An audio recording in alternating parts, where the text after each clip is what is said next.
Hi, good evening, everyone. And welcome again. Welcome back, I would say, to your Women Farmers Academy. And it's a pleasure for me to interact with this second cohort. I know you've had a couple weeks of very enriching content. And I hope as we delve into financial literacy, this will add significant value for you. Let's see here. Linnell, do you mind sharing the first slide? So while Linnell is just putting up the slide, I want us to get into, yeah, hang on. Seems as though it's raining. Okay. When we're getting into the next slide, I want us to do a very quick introduction. So I know on the first day I popped in, and I've been popping in and out of your sessions, but I want us to do a little bit of a round robin where we each introduce ourselves really briefly, your name, your location, exactly where in St. Vincent you're from, the type of agro enterprise you have, you're engaged in. Then I want us to do something unique. Think of an animal. If you were brought into this world as an animal, what animal would that be? And why would you describe yourself as the animal? What are the specific characteristics of that animal? So that's one. And the second thing, let's assume Helen's daughters gave you 100,000. I want to know what three things would you be allocating that 100,000 to? So a little bit of intro of yourself, what you're into, what specific agro-enterprise, what animal you are and why, and if you were given 100,000 from Helen's daughters today, 100,000 US dollars, US, what three things would you allocate your funds towards? Okay. Who wants to start?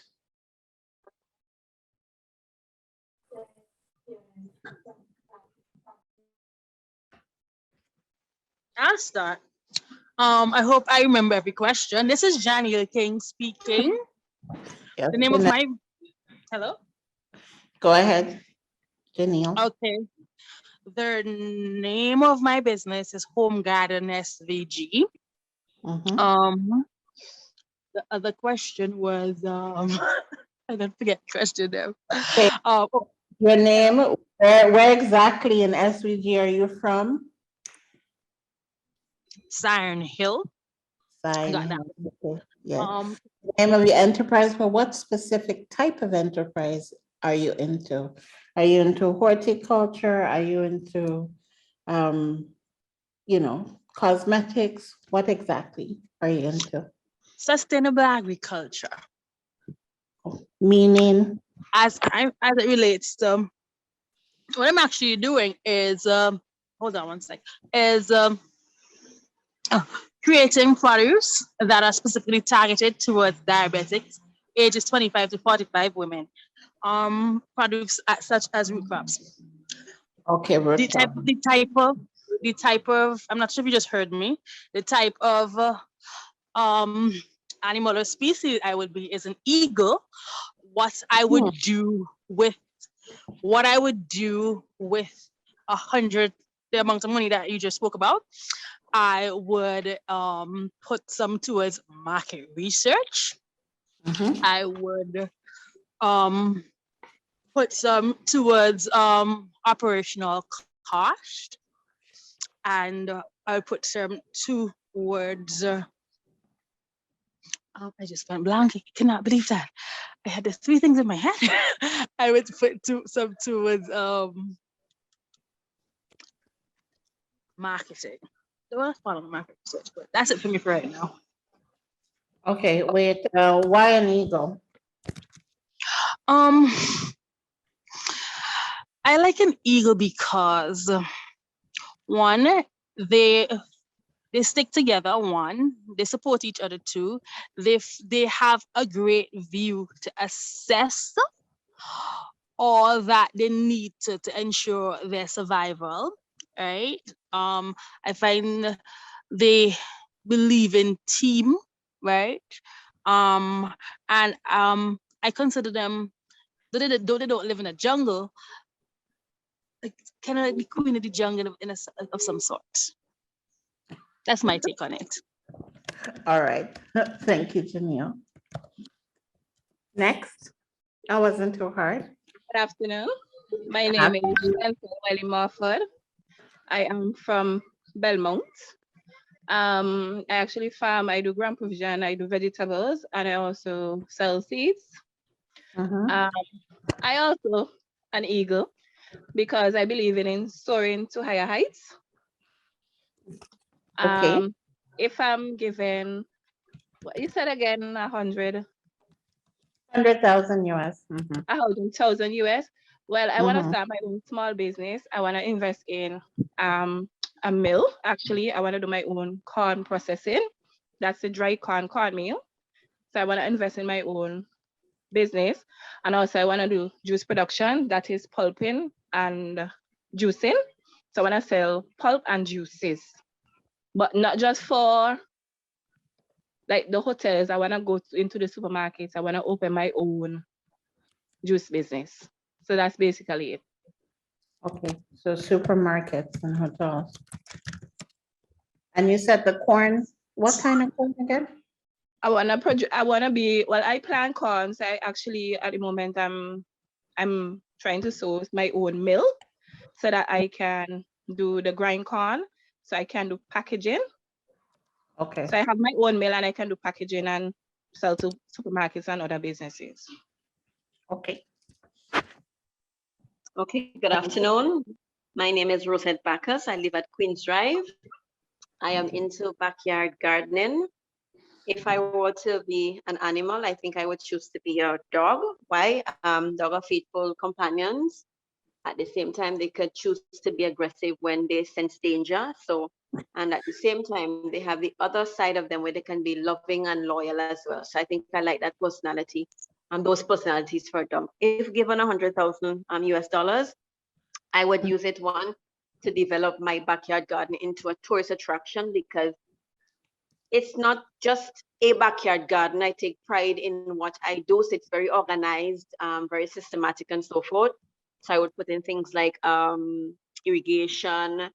I would purchase a shedder because I want to go into composting. And also I would ensure some funds are allocated to other women in terms of training, in terms of the proper use of their lands, proper use of like seedlings, and proper use of different tools and equipment that could enhance their agricultural practices and help to develop their skills so that they can develop their backyard garden to one that is of the best quality. Thank you. Okay. Good afternoon. My name is Roxanne Dick. I live in Victoria Village, that is Upper Stubbs. I operate a business called Auntie Mickey's Snack Shack. It's in Stubbs on the main road, just like 5 minutes from the airport. If I get $100,000, I would like to purchase the property that my business is currently on, invest in more equipment. I actually do home baking, so I make bread on the weekend, banana bread, cake, coconut slice, potato pudding, that sort of stuff. I would like to go to my business full time and purchase more equipment. What type of equipment?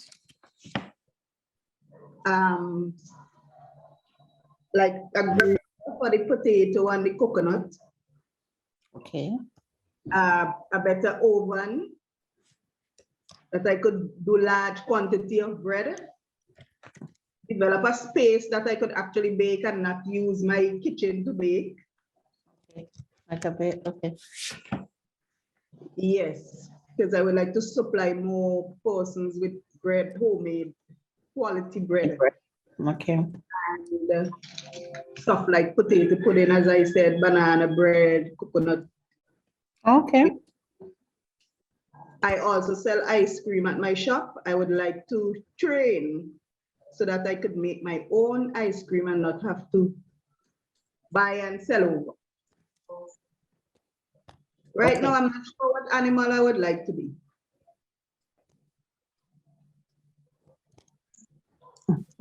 Tell me.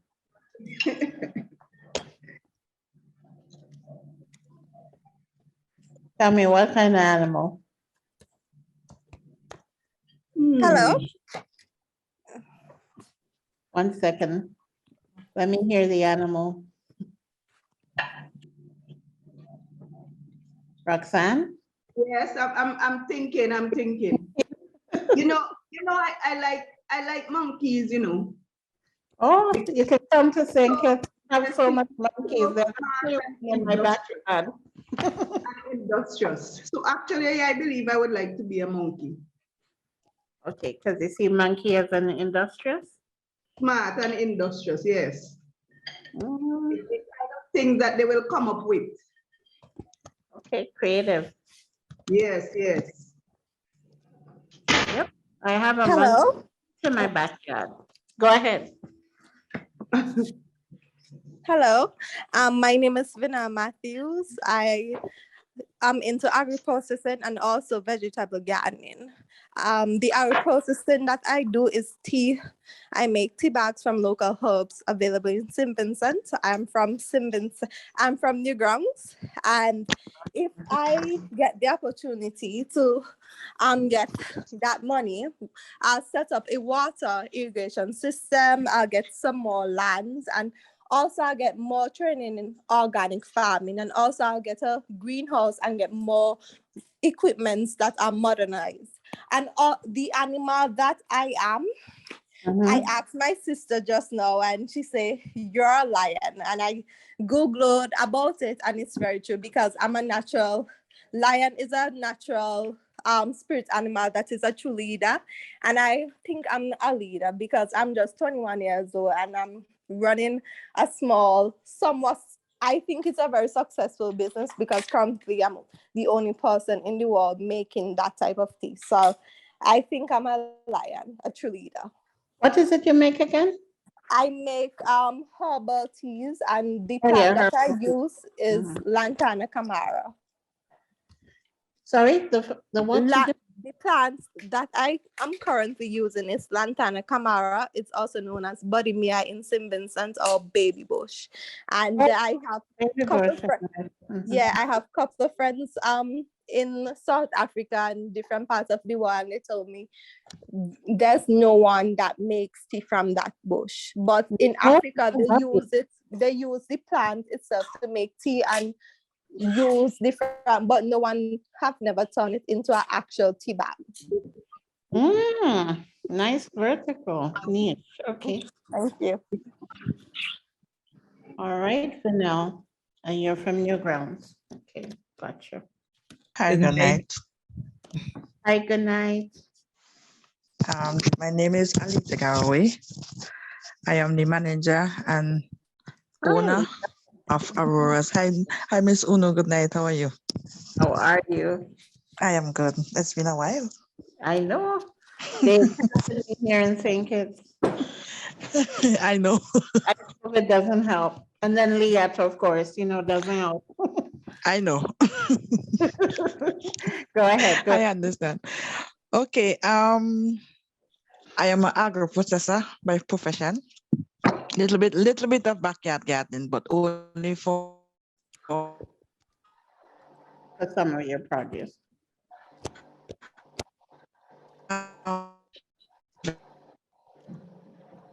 Is it me or are we losing Elisa?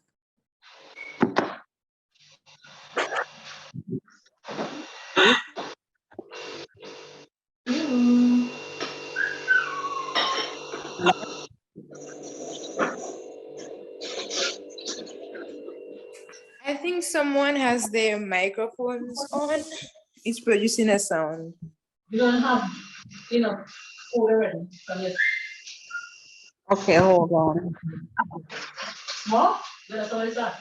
Everyone just mute and what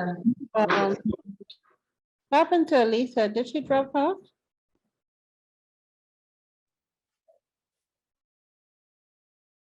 I can see she's here. She has her hands raised. Okay, Elisa, you're on mute. Unmute yourself and continue.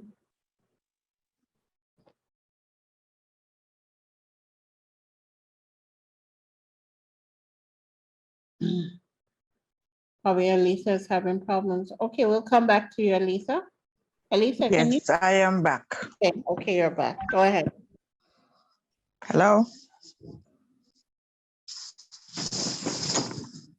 Elise? Okay. My Wi-Fi dropped. Your Wi-Fi dropped. So Go ahead. you want just yeah.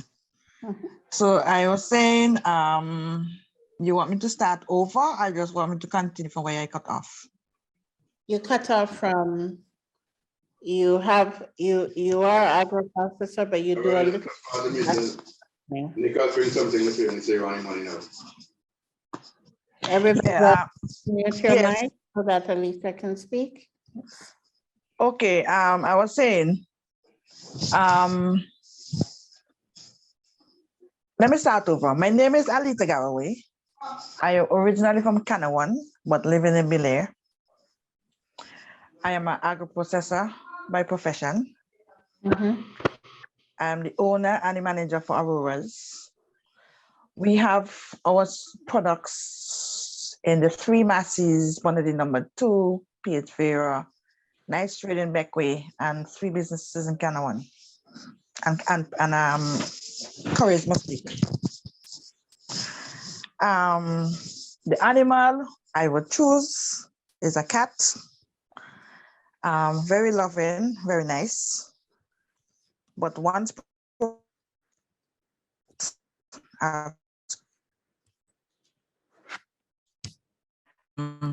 I to get the $100,000, I would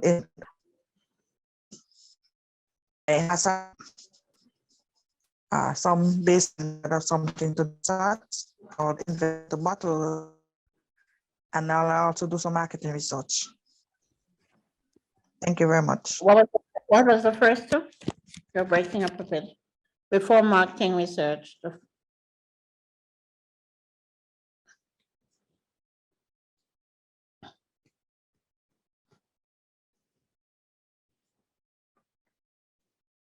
Okay, who's next? So I see we have Alita Garraway, no? And we have Alicia Morgan.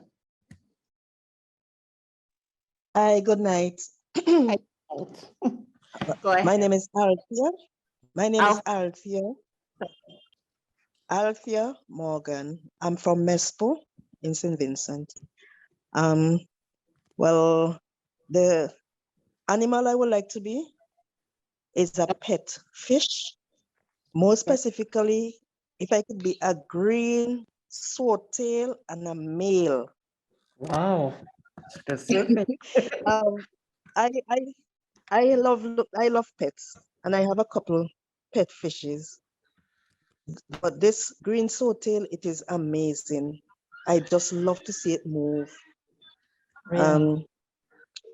Yes, I love to see it. It's pretty, and pet fishes, nobody look to harm you.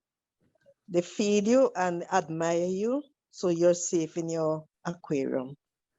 Well, what I do, for the last year or two, I've really gotten into working in the lands full time. I plant every little thing for the home, and also the extras will sell and share. But my hope is that I could do it on a more commercial basis. And also my family, we do a little horticulture. We do plants, flowers, fruit trees. We try to get as many trees as we can, fruit trees as we can. flowers, herbs, and all of that. We go by the name More, M-O-R-E, which is Morgan's Recreational Enterprise. And also, for me, right now, I'm in the process of doing something like somebody mentioned a while ago, the herbal teas. I am like about almost 75% completed on the way, using different herbs. And I heard, I can't remember the name of the person, but she said she does the body miai. Yeah, body miai is something I like also. So that is also included in my lineup. If I am to get 100,000 US dollars, I will surely invest in some more lands and a processing company where I could process fruits into drinks, jams, jellies, everything. Because if you look around, we have a lot of fruits and they spoil by the way. And we import a lot of soft drinks. So fruits are healthy. I would like to get into that, whether canning or boxing these fruit juices. Yes, thank you. Thank you, Althea. Who's next? Hi, good night. Good night. My name is Annie Bob. I am living on Myro, an island in the southern Grenadines. The animal I would like to be the monkey. They're intelligent, curious, and I like swinging in trees. So I like the fact that they like to swing and just free-spirited. If I get 100,000 US, I will purchase some land in Myro for agricultural purposes to set up a community garden, like a permaculture kind of thing. So to ensure food security on the island. And I would do training for children, youths, and adults in agriculture and improve the technology so that you can grow more food and use all the different technology that's available to ensure maximum output. Did I miss anything? Do you have what specific type of agro-enterprise do you have? Are you focused on? I do backyard gardening and I just do for home use and I sell the extra and sometimes give to my friends. I hope to go more into commercial farming. That is a big challenge here on Myro, but I mean, we are working and putting things in place to see how we can advance the agriculture in Myro. We also set up a farmers group, a new group, and we're gonna try and walk through that group to see how we can increase and improve the agriculture sector on Myro. Okay. Thank you, Annie. Good night. Good night. Hi, my name is Andrea Phillips. I do a little bit of what I would call it commercial farming. I plant ginger for export, but on a small scale. I also have a little backyard garden. If I were to be an animal, I choose an elephant. An elephant is one of those animals that they are very they move together like a family. They have a family structure. They're humorous and also compassionate. Also, elephants have very good memory. They can remember where their herds have found food and water from years back. And family is very important to me. So I would love to be an elephant. And they live for a very, very long time. If I were to get $100,000, I would like to invest in agri-processing.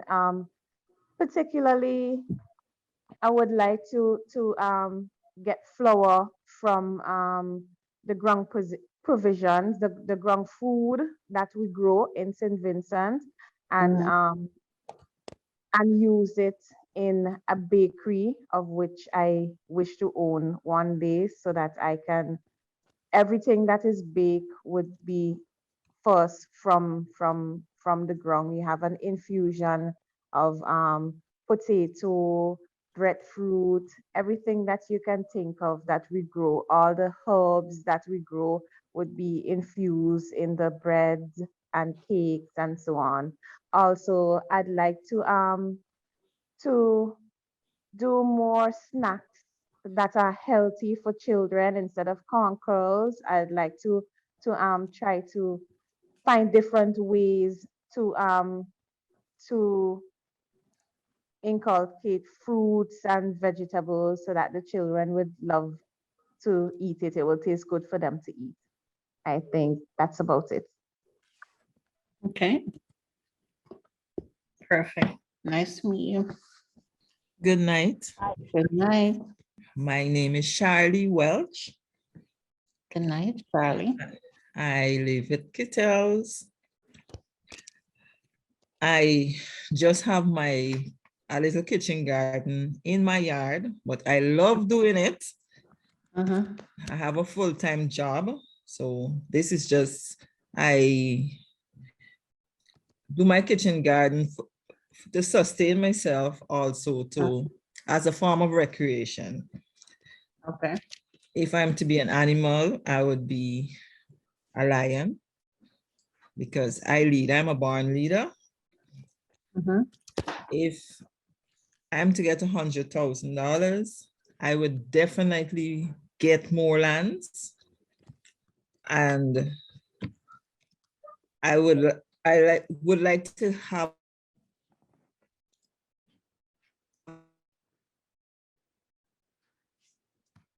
a greenhouse.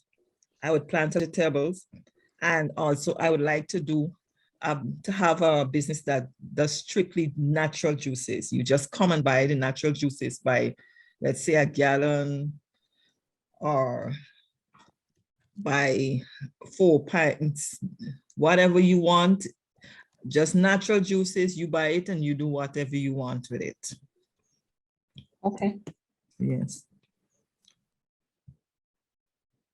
I said greenhouse, lands, greenhouse, and you want to invest in a Hi, my name is Annette Pierre. I'm living in Fairhall. If I am to be an animal, I will definitely be a dog. Any dog. All dogs are loyal. If I am to win, to get 100,000 US, I will invest in like community gardens for one, because I have some simple seeds home that I dry for myself, like some pepper seeds, and it gives me pleasure to bust them and like pass them out to people for them to go ahead and plant their own garden. I would like to invest in some garden. I also believe in composting. I would like to get more involved in composting. And what I would like most to do with that 100,000 US is to, I'm obsessed with limes, to invest to like get a special kind of lime breed, like a shorter span breeding set of limes, to get them and invest in that, you know, so I'm able to, I have the rights to sell those plants to anybody and everybody. So that's me. Thank you. That's interesting. Thank you, Annette. You're welcome. Okay, let's see, we have about 10 more minutes for this round. Good night. If we don't get everybody, there's always tomorrow. Hi, Good night. Go ahead. Hi, my name is Jasmine Ellis. I'm a teacher, but I have a little garden in the back where I live. If I was to be an animal, I would be an eagle because my class, their name is, well, Ellis Eagles. Because I always tell them they can, reach as far as they want to be, just try their best. So just going back to being a teacher, why I would choose an eagle. Talking to my students about, their abilities and how far they can reach and so forth. If I was to get 100,000 US, I always had this thing about, well, I studied in Cuba and I always liked the fact that they had like a park or something. I don't like too much concrete. So I would invest in lands where there's a lot of buildings and have like a garden, a park where you could do vegetables or you do fruit trees, but you still have like benches and tables and so forth that people can just come and sit and, work on the garden or have picnics or something like that. But maybe a community garden, but somewhere where it's a park also, where you can also sit and enjoy, not just for the fruits and the vegetables, but somewhere where you can have different things happening, like a live area. You can have weddings, you can have picnics, you can have whatever, but then you also have the vegetables and so that's what I would do, because I don't like the concrete jungles at all. Okay. And you didn't mention what you're currently doing? In my garden, You have a backyard garden? Yes, I've tried a lot of things, but I have problems with pests. So the things that I'm growing now are those that I get success with, which is I have a lot of success with okras, and although I don't like okras, but I have neighbors and friends who love okras, so I share it with them. I have success with sweet potatoes. I love sweet potatoes, so that's one. And then chives. Chives seem to grow, really good where I am. But I've tried it, tomatoes, peppers, cucumbers, but pests just keep attacking them and they don't ever produce as they should.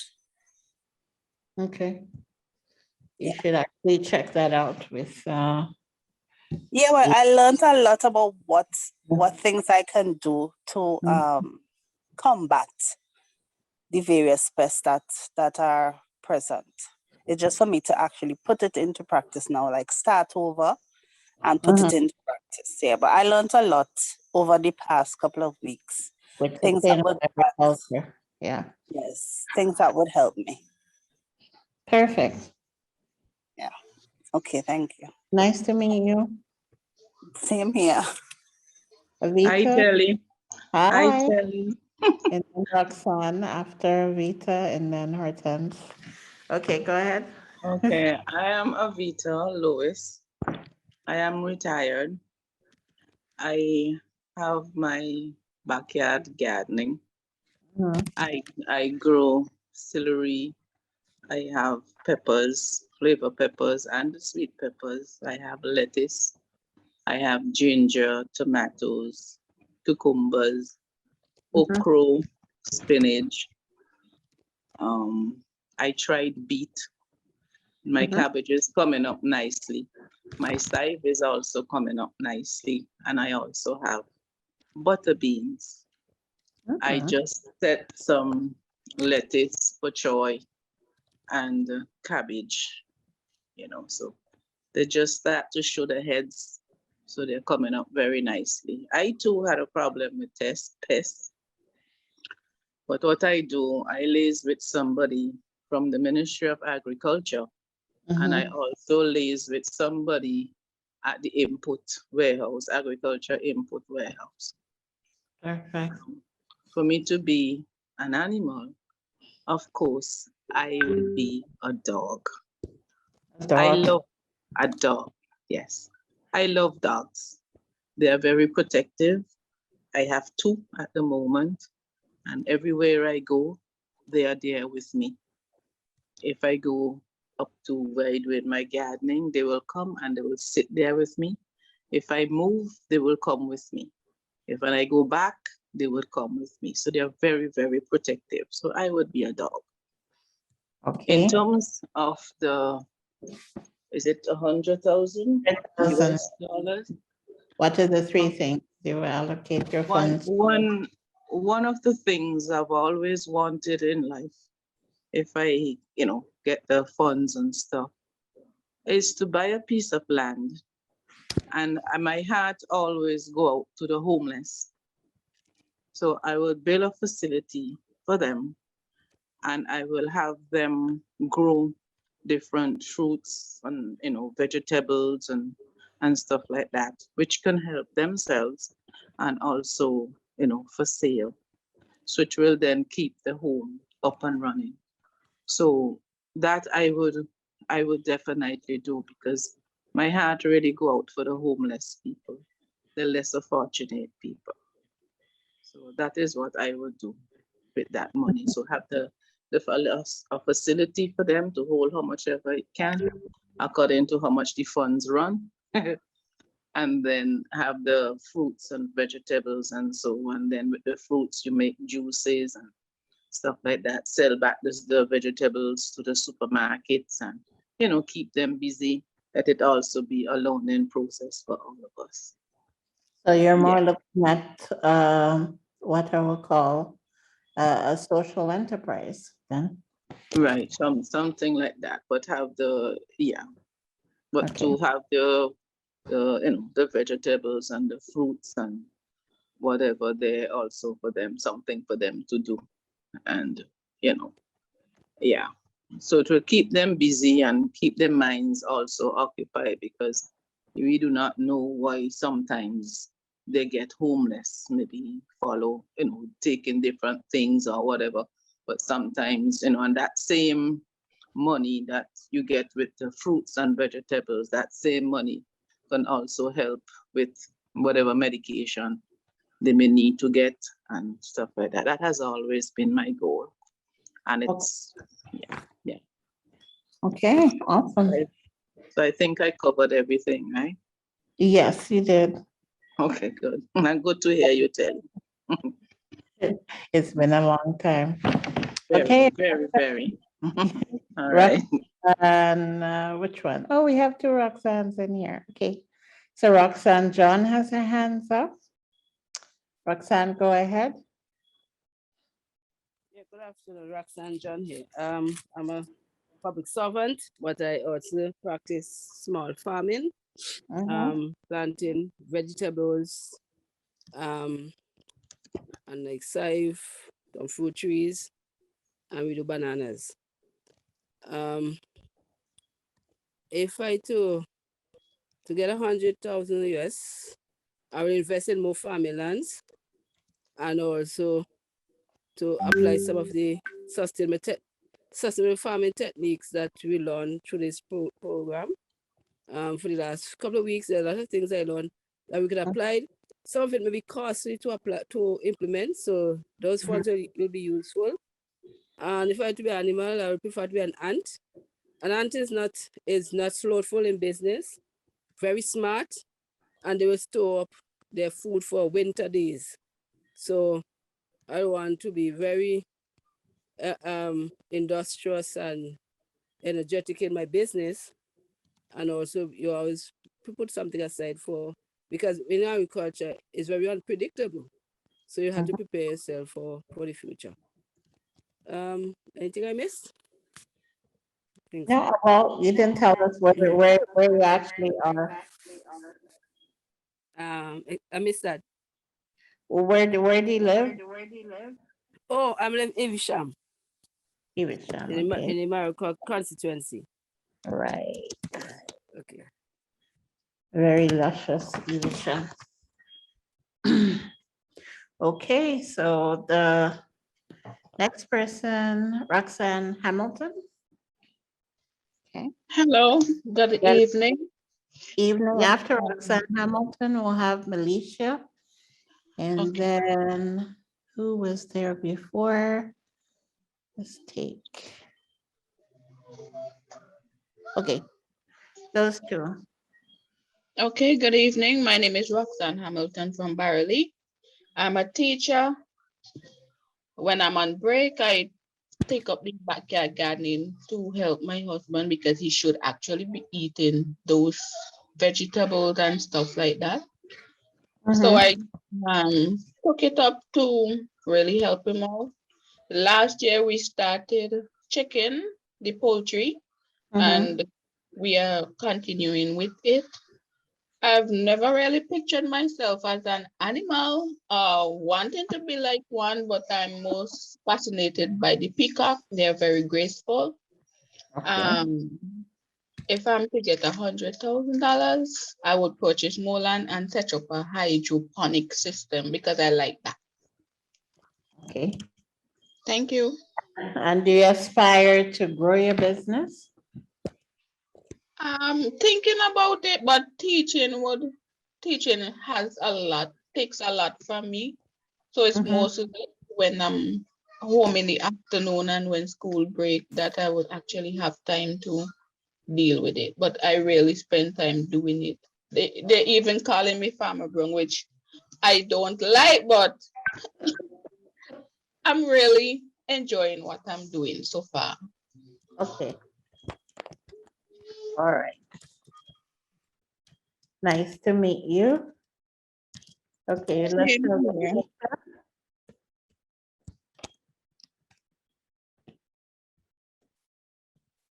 The Melissa, Melissa. Someone else had their hand up. Okay, Janine, go ahead. Okay, good evening, everybody. I'm Janine Rollins, and I'm living in Greg. I am not really a farmer as per se, but my father has been a farmer all my life and all his life. So this is kind of fairly new to me venturing off on my own. I haven't quite started anything as yet. I'm in the process of getting the stuff organized. I have the lands already. I'm just trying to get persons to work with me and so forth because I am a community health aide and also an aspiring early childhood education teacher. So I'm studying at UWI currently. I really can't say what animal I would like to be, but if I get the 100,000 US, it would basically be to purchase more land. Okay. And I'm also interested in poultry, investing in poultry. In poultry, okay. So the land you're purchasing is for agriculture or just? Yes, it will be for agriculture purposes. Okay. So you want to invest, no problem. Perfect. Who's next? Okay, Melissa or Melissa. Hello, good night to everyone. night. I am Melissa Stevens. Currently I am employed. If I were to be an animal, I will definitely choose to be a dog because as everyone knows that a dog is a man's best friend and they stand as guards and they actually protect us. And if I have to have an opportunity to earn a 100,000, is it that? Yes, please. Well, I always wanted my own preschool because that was my occupation before. And most definitely, I would want to most definitely earn it. Teach agriculture, practice it. Also, I can also have persons coming to teach about different sessions like how we are having now, and to teach the person, elderly persons, children of all different ages, and then maybe I can put it into going teaching different aspects, as in um going into food preparation and even arts and crafts. Can use I can actually put agriculture in such a wide variety by doing different things. So, well, that's what I have to say and for at the moment. Thank you. Thank you, Melissa. Okay, so if you haven't spoken today, don't worry. We still have sessions tomorrow and next week. So every day we'll have a little bit because this particular cohort is quite large. But as you can see, we got to get to know quite a few of you. Things that I'm sure you wouldn't have realized in the last couple of days, especially what I'm seeing is consistent is how you plan on investing in either expanding your enterprise or even expanding into new verticals or even moving from, your backyard garden to scaling up. We also have a few of you who are very into social enterprise. So as you can see, everybody's motive and purpose is different. And each of you have your own initiatives. Some initiatives are driven by passion. Some initiatives may be driven by the market, right? Of course, if we're looking at it from a commercial standpoint, it needs to be very market oriented. That's why we started with the market in the first session with Nisha. So let's get into the meat of the matter. So today, we're starting off nice and slow and starting off really looking at better understanding the money mindset and really an introduction to financial decision making. Okay, so before we hit numbers, we have to kind of get into ourselves to kind of understand the rationale and the reasons behind how we engage with money.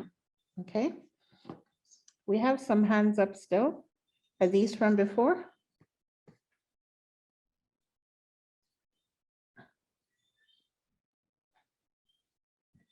People still have their hands up?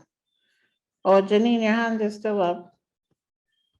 Okay, I'm just checking. Yeah, so so basically, we're looking at the whole issue of financial literacy. And while there's so much we can talk about money, finance, financial management, we could probably do a whole 8 months just on many modules for in dealing with financial literacy. What we decided to focus on is really being able to empower you with the should I say the skill sets to empower your financial decision making. So yeah, next slide. So very quickly, we're going to look at some elements that impact your financial decision making, which are three key areas of, or I would say internal barriers to your financial decision making. On the one hand, we'll be looking at personal finance.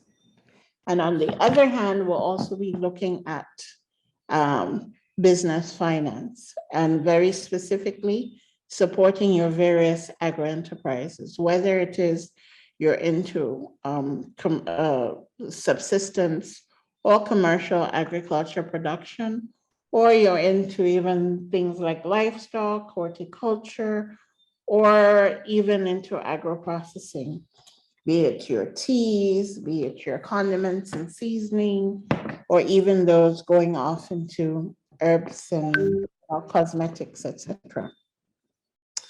So I would say the three internal barriers to financial decision making can be summed up to this: wealth, worth, and wisdom. So wealth is the entitlement to make money and achieve success. And when you really think of it, if you get to the basis of that, supporting the wealth dimension would be your empowering beliefs. And a lot of the barriers come from disempowering beliefs, believe it or not. A lot of times when you really think back and reflect why you haven't executed on something or why you haven't implemented something, it probably is how you think. The way you think, the mindset, your belief system can actually limit your ability to make money and achieve. Fact or not? What are your perspectives? Anyone want to answer that?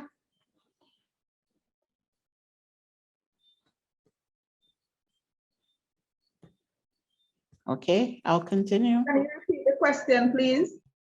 I said, is it a fact or not that a lot of the internal barriers that impact your decision making could actually be your belief system?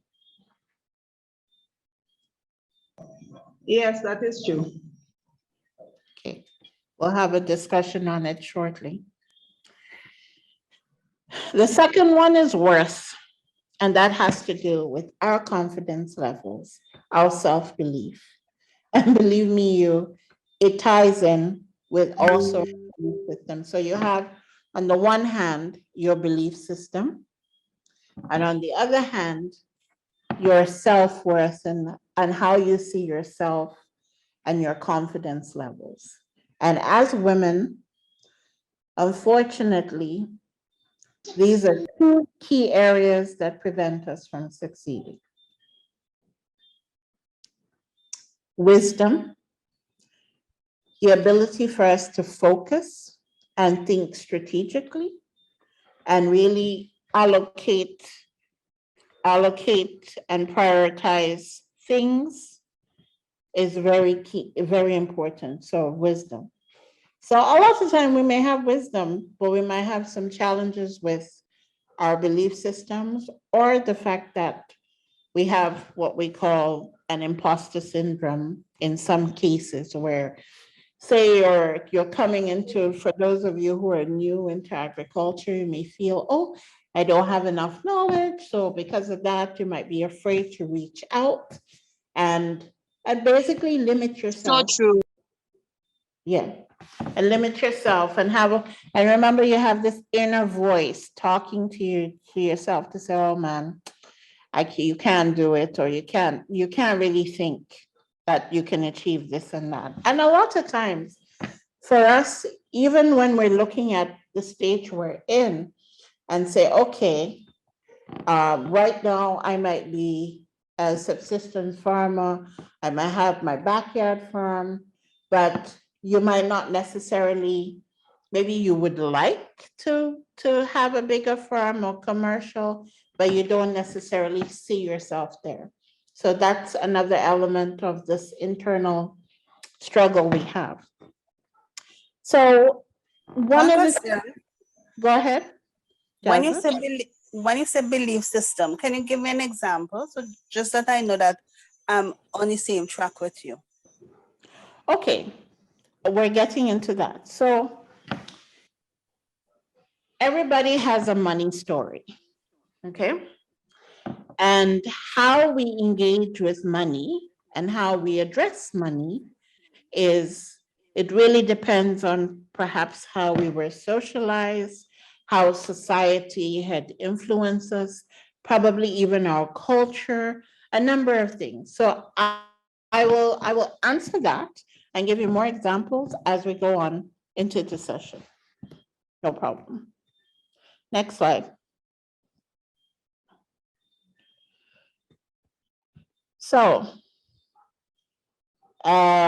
this is just telling you the longest running relationship in our life is our relationship with money.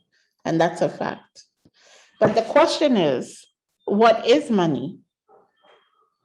Can anyone answer that? What is money? Root of all evil. A tool that we use to be able to enable us to do things that we need, like, for example, buy food, clothing, appliances. Okay, Janelle says it's a tool. Okay, Shirley? A medium of exchange. Medium of exchange. Okay. What we use to gain wealth. Okay, again, it's a tool. Yes. Medium of exchange. We can Anyone? store it.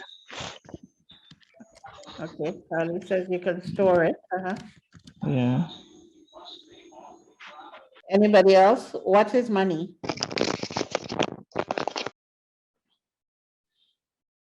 I mean, it might sound like a silly question, but it's actually quite interesting how you have different perspectives on money. A form of exchange. A form of exchange. I'm still sticking with the root of all evil.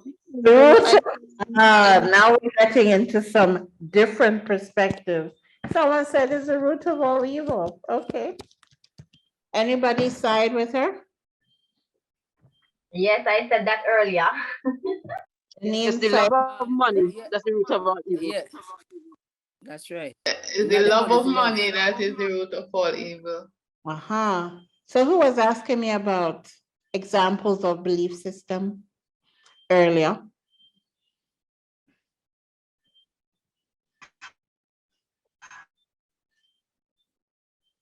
That is your answer right there. Everybody has a belief system. Some believe money is the root of all evil, or the love of money is the root of all evil. Other people see it as a financial tool. Annette says money is a woman's best friend. Okay, Annette, elaborate, please.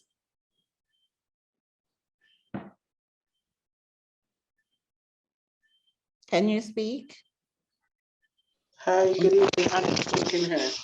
Hi, Annette. Elaborate a bit. I start to say we know that when we as housewives or mothers don't have money, we are extremely stressed. And if we could even come into $5 per day just to buy a bread to come home, we are so joyful. That's my friend right there, you know? Money has power. Money is power. Yes. Okay. Anybody else have a differing perspective on money?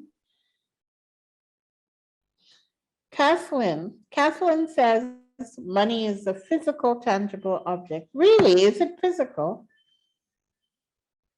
I tell you I don't like cash, and cash is physical. Anita said it's something we can't live without. That's right, it's your best friend. It's tangible substance used to purchase goods. So for Kathleen and Ingrid, it's not always tangible, especially in the world we live in now that's digital. Money can be digital. But I understand it is a tool. It is a tool to exchange services. Okay, so as I said, when we have beliefs, how we are socialized will influence our belief system. Okay. Chantal says it's an instrument that provides business for the small or great. Okay, it's an instrument. Money is actually an instrument, it's a tool, it's also energy. How many of you agree that it's like also a form of energy? I do. Okay, give me your perspectives, Catherine. Well, the way how I see it is that it's something has to do with emotion because sometimes you might want, Go ahead, go ahead. because you might be going through something and the amount of money that you have now is not enough, but you don't know how you're going to get the rest to put to it. So it causes like kind of emotion building up because you have to be stressing and how you're going to get it. What can you do to get it? Perfect. Excellent. Yes, it's emotional, it's energy, it's a tool. Janine wanted to say something?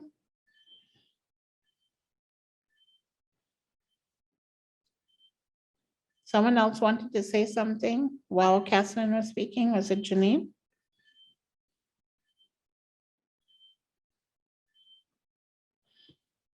Okay. It is emotional.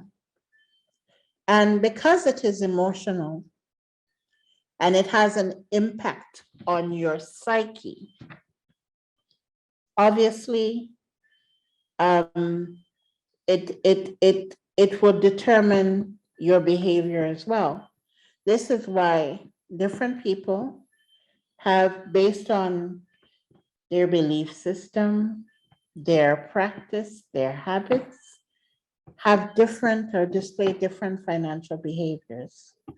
Some of us, when we get our money, we want to hold it, store it.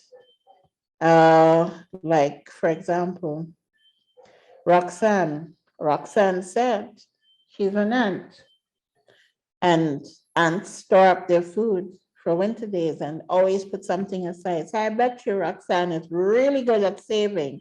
Is that right, Roxanne? Yes. I did economics, eh? I studied economics.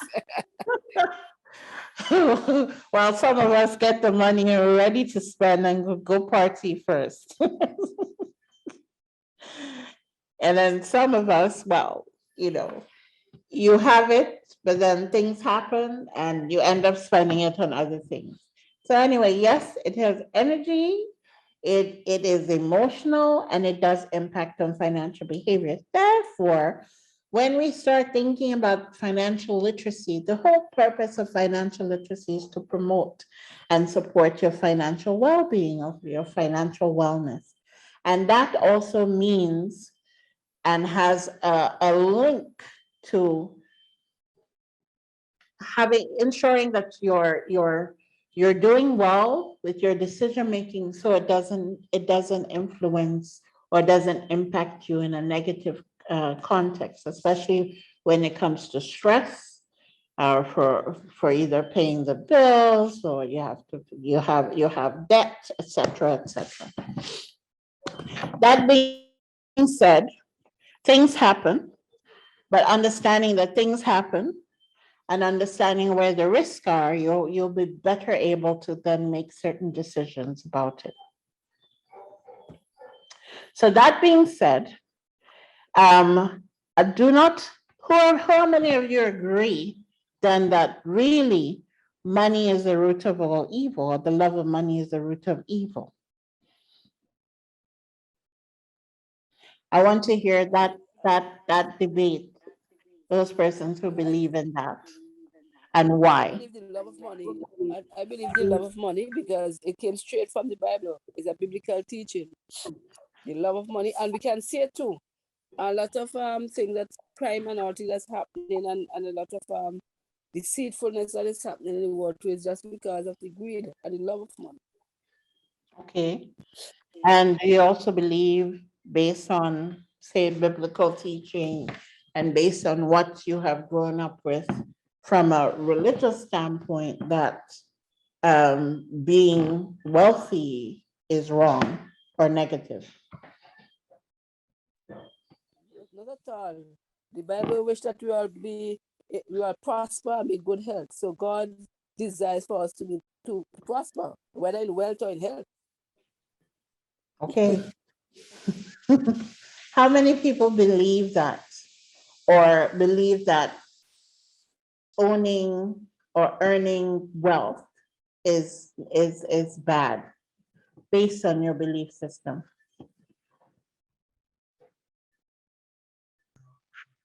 Hi, I don't believe owning wealth is bad, but then when it gets bad is when you start to do things that are wrong to get it. Okay. Fair enough. Melissa? Hello? I don't believe that owning wealth is bad because in the Bible, God said he have given us the ability to create wealth. And so it's not bad. And as we say, the love of money that create the evil intent in people's heart. And when we look at what people would do to other people because of the love of money, but money is needed, and it's something that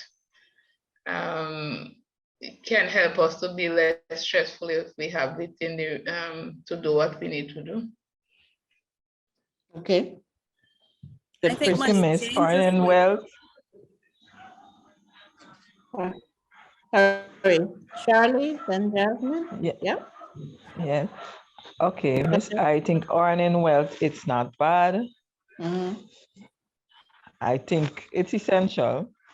But after you get the wealth, what do you do to keep the wealth is what matters. Okay. What you do to keep the wealth is what matters. I would say that.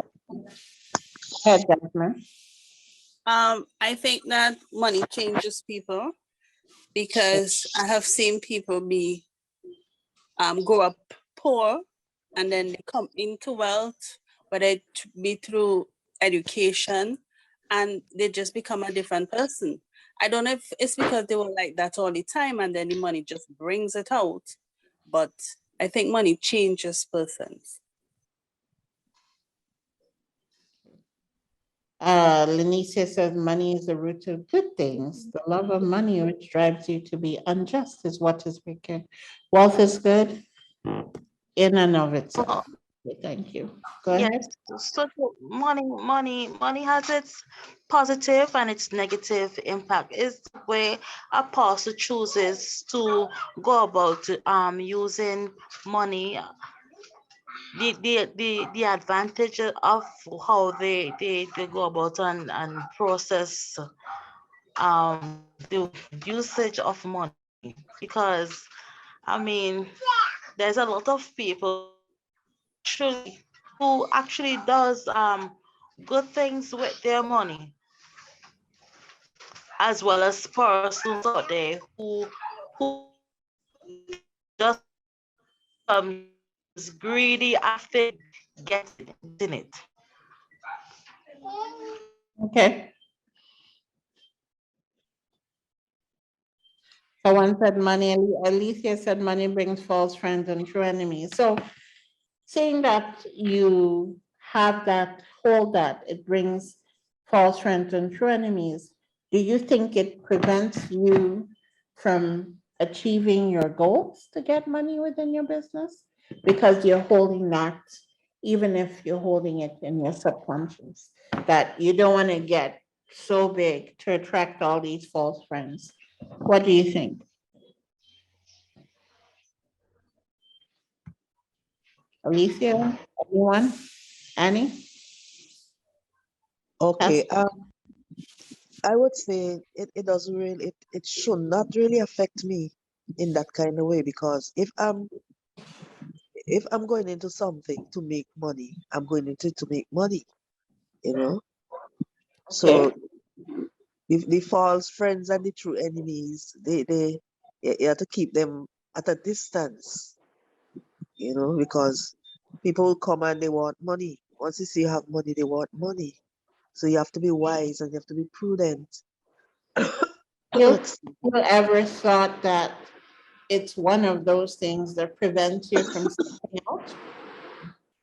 Hello? Have you ever considered that fear of it bringing false friends and true enemies is what prevents you from achieving your goals? No. Does anybody want to keep your business small because you don't want to attract any attention? No. Anybody? I wish I could go as big as possible. Okay. Excuse me. I'm just checking to see if in the group someone holds that opinion.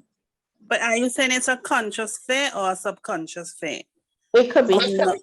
subconscious, because you have to remember a lot of our belief systems have been imbibed in us over time through culture, through socialization, that after a while, we're not conscious of these behaviors we display until we actually start to reflect and realize, okay, the reason why I always stop from going the next step because I'm either fearful because someone's going to talk about me, or fearful of this, or fearful. Some of these things have been built up over time. And until you start really reflecting to really identify what the root cause of why you have a behavior pattern that prevents you from taking the next step, you will not necessarily realize that it's a subconscious element. So that's why we're having this conversation now, because a lot of times what holds us back is our very own beliefs and belief system. It's something to think about, because I'm one of those persons who truly believe that the love of money is the root of all evil. And I am somewhat content with my backyard gardening. Okay. I have not seen it as, I've never really given thought to going, as far as I could go. So it's something for me to think about. Okay, maybe that is why you told me if you got 100,000, you would also invest it in a community garden. Now, there's nothing wrong with being community focused, right? But the question is there, if you were to get it, and it is to build a large enterprise, is it your belief system that will prevent you from stepping in and launching a bigger enterprise? Or do you have this internal battle with seemingly wanting to just support community and being safe and not having people say, oh, what is this crab getting out of the barrel? She needs to come back down here. You understand? Food for thought. Food for thought. Okay. Ainka says earning wealth is not bad. The good book says it's better to give than to receive. Okay. Now, I'm not saying giving isn't part of it, because at the end, the way I see it, the more you earn, the more you generate, the bigger capacity you are to do these higher level things and give back, because you need to have a higher purpose. But if you're trying to give now, when you haven't reached that goal, your earning goal, then you're not really necessarily going to be able to really provide that sort of impact and blessing to others. Okay, so next slide. You could probably skip this one because we already had a conversation around it. So in essence, when we're looking at the money story, your money story really is about, it really looks at your belief system, as I said again. Some people have certain belief systems which I would consider a myths, okay? And over time, you may, because of culture, maybe because of religion, a number of different factors, you might take all these belief systems that you have built up over time as fact. but in essence, it is really a myth. So everyone has a different, obviously a different story, a different perspective. And everyone needs to be able to uncover their own money story and look introspectively to see what, in essence, about your money story that you can change, what language. So saying things like money is the root of all evil, or love of money is the root of evil. Why are you in business? Because at the end of the day, you're in business because of your bottom line to profit, right? So it will be, how can I put it? It's sort of misleading if on the one hand, you want to be in business because of what? Yes, you're probably passionate about it, but the reason you're going to go through all the stress of a entrepreneur is because of the bottom line. And of course, yes, I agree. Once you have achieved the bottom line for your business and also for yourself, you'll be in a better position to create impact, whether it is freedom, more time for yourself, your family. Maybe it's about generational wealth and being able to pass something on to your family and your generation, your children and children. So as you said, you make the money, and then when you have it, how are you going to grow it so that your future generations can benefit?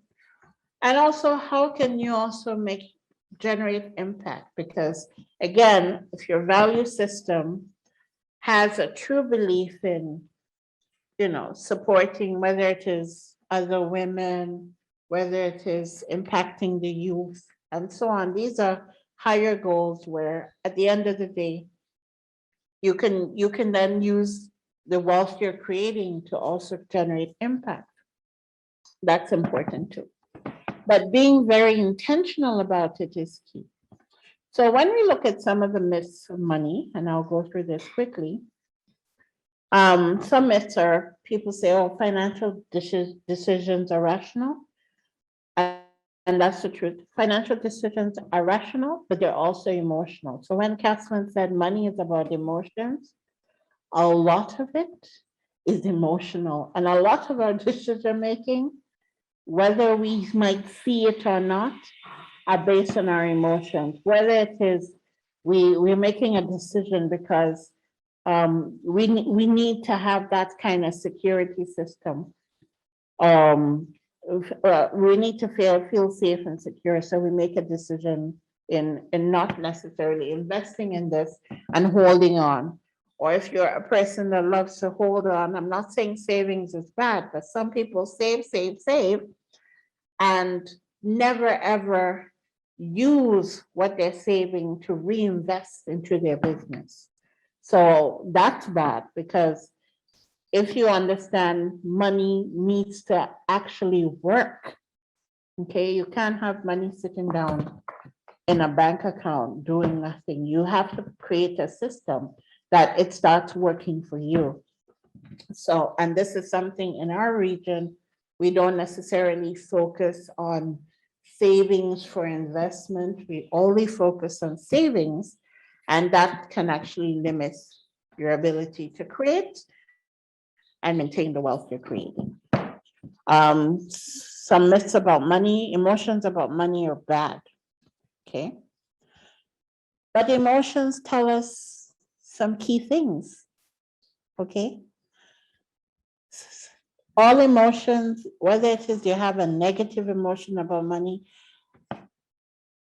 whatever emotion you have towards money will indicate your financial behavior, how you're going to do that. Whether you're more leaning towards savings, whether you prefer to then spend irrationally, any flashy new thing comes along and you end up wanting to spend on that, or just you spend emotionally, you're under stress, and the only thing that helps you out is going shopping. Some people do that, and that can actually lower the amount you have available to invest. So emotions provide valuable data. Men are better investors than women. Gender doesn't determine investment outcomes.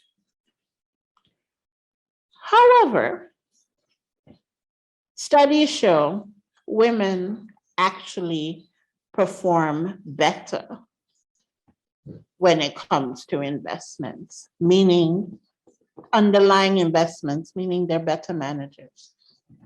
So by and large, you shouldn't have a problem generating whatever you need based on this. Okay. So looking at, go on to the next slide. We continue with myths about money.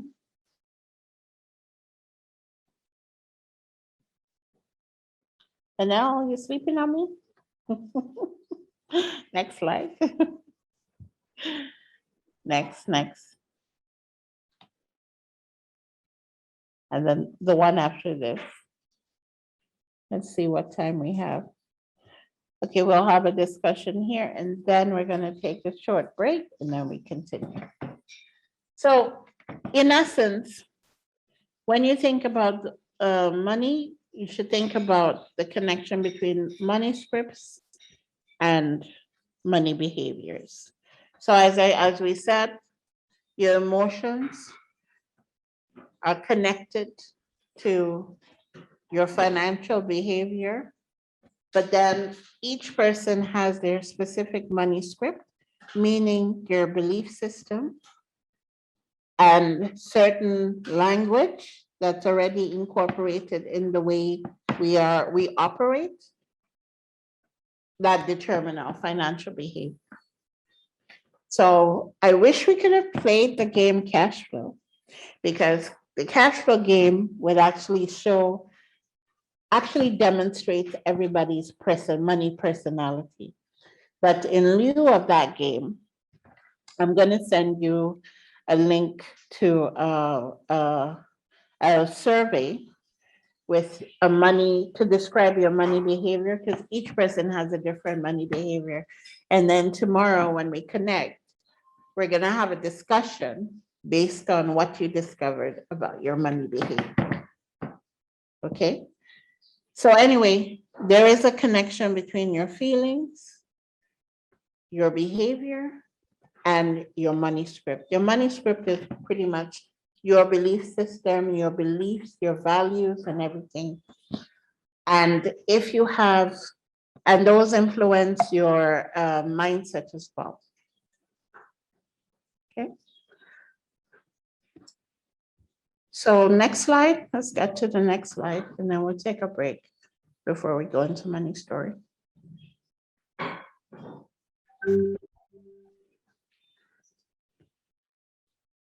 Okay.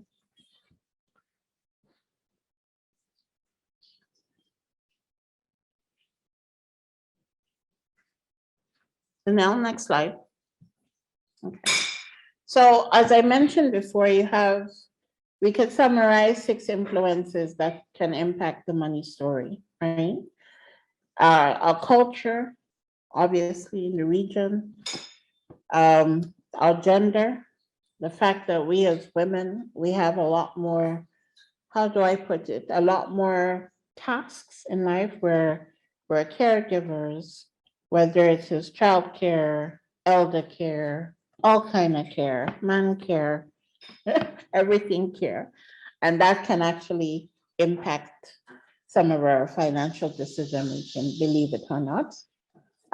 It could be generational. So depending on what generation we're in, our money story could be different, because when you think about it, when you were 18 or 20 versus when you are 40 versus when you are 50, at each stage in your life, things can happen, the priorities are different, and that can change your priorities and your money story. Agreed?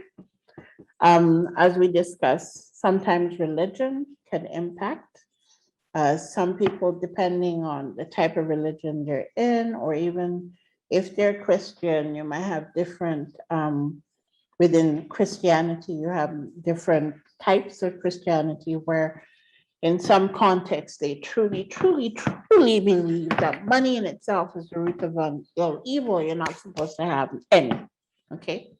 That's extreme cases. People want to become nuns or something, do not believe they should have anything of wealth. Other people might have a different experience based on how they're socialized. Again, how we're socialized at home could even be different class structures as well can impact it. And then we all have money events, okay? Marriage, divorce, family death, all of these change our money stories and the way we interact with money. So I don't know if there are any other, do you think there are any other influences that I may have missed? Or you think this perhaps gives you a framework within which to reflect on how each of these elements can impact on your decision-making and your belief system?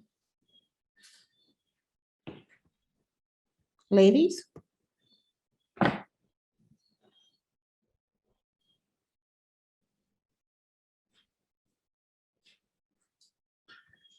Okay. All right, let's take it.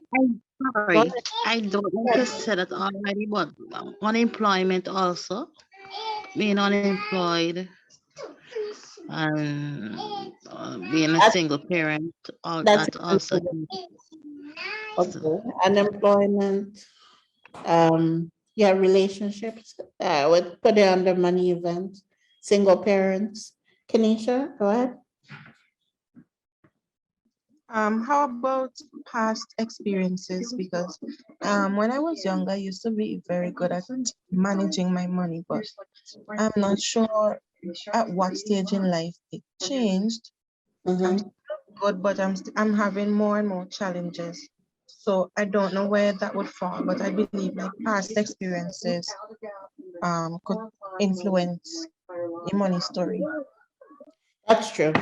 Past influences could influence the money story. Also, life events. Yeah, maybe I put money events, but maybe we can add life events as well. Annette?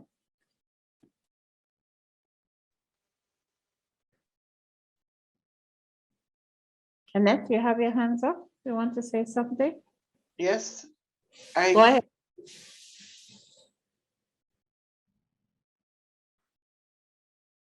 You put yourself on mute again. Okay, go ahead.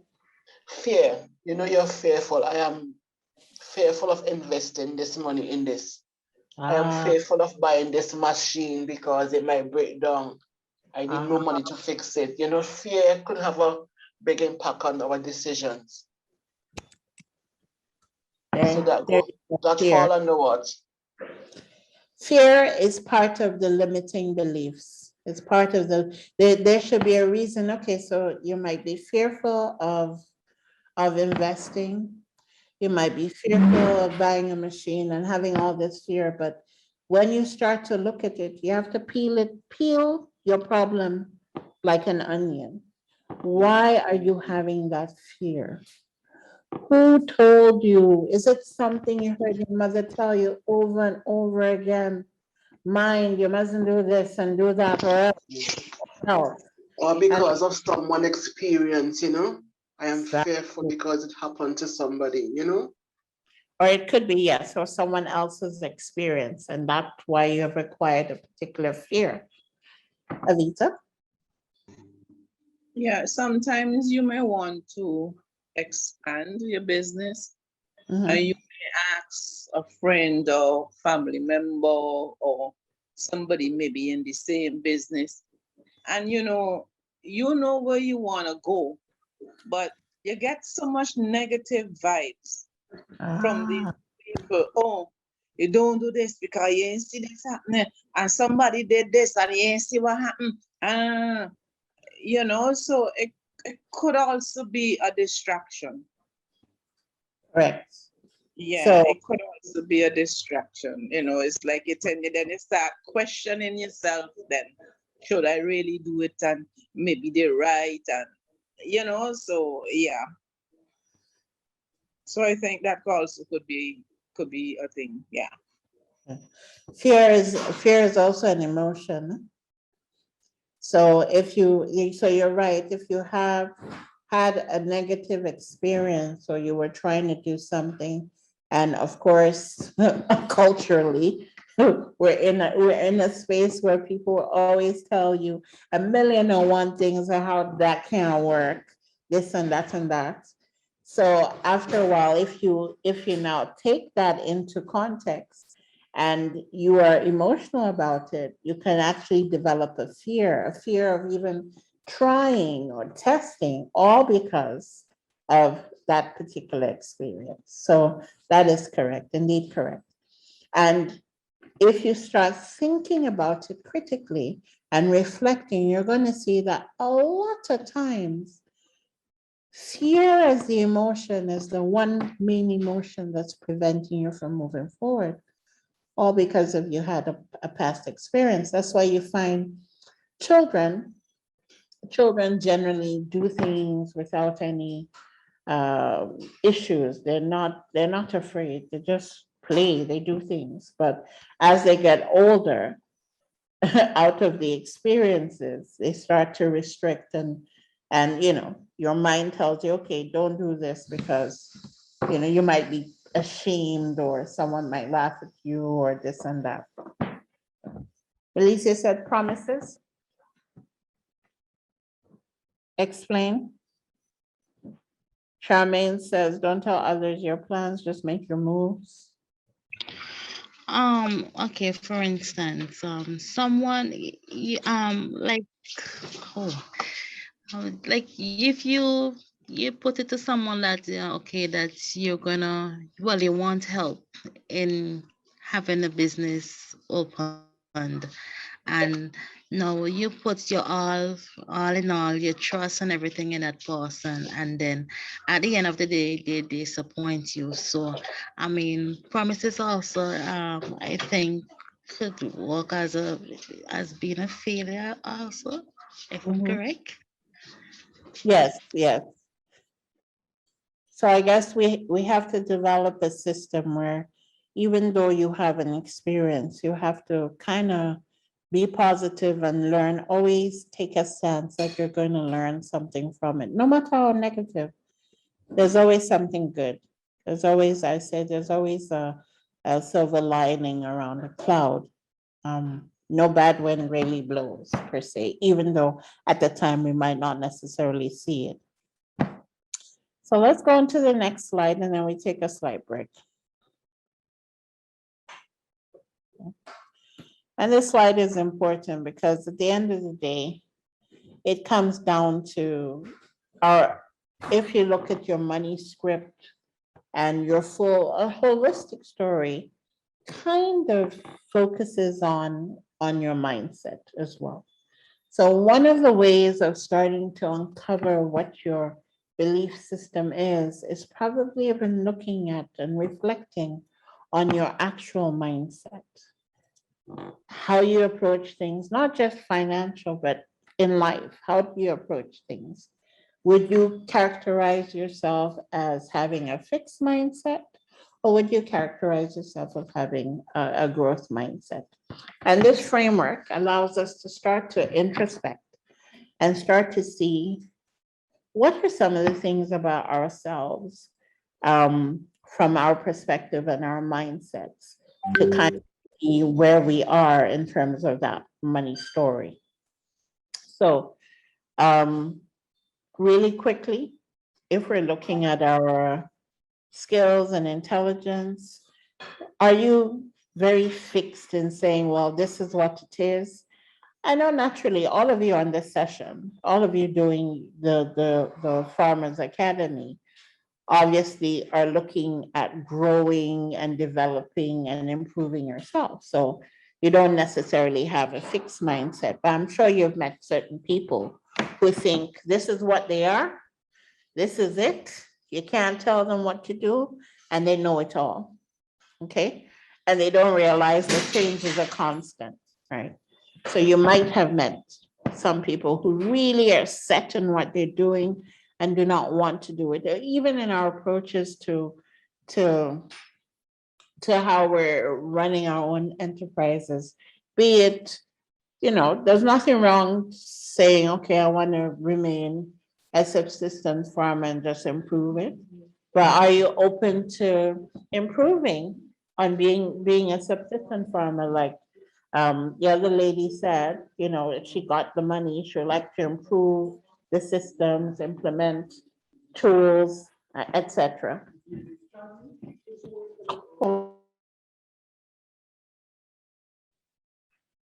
And then you have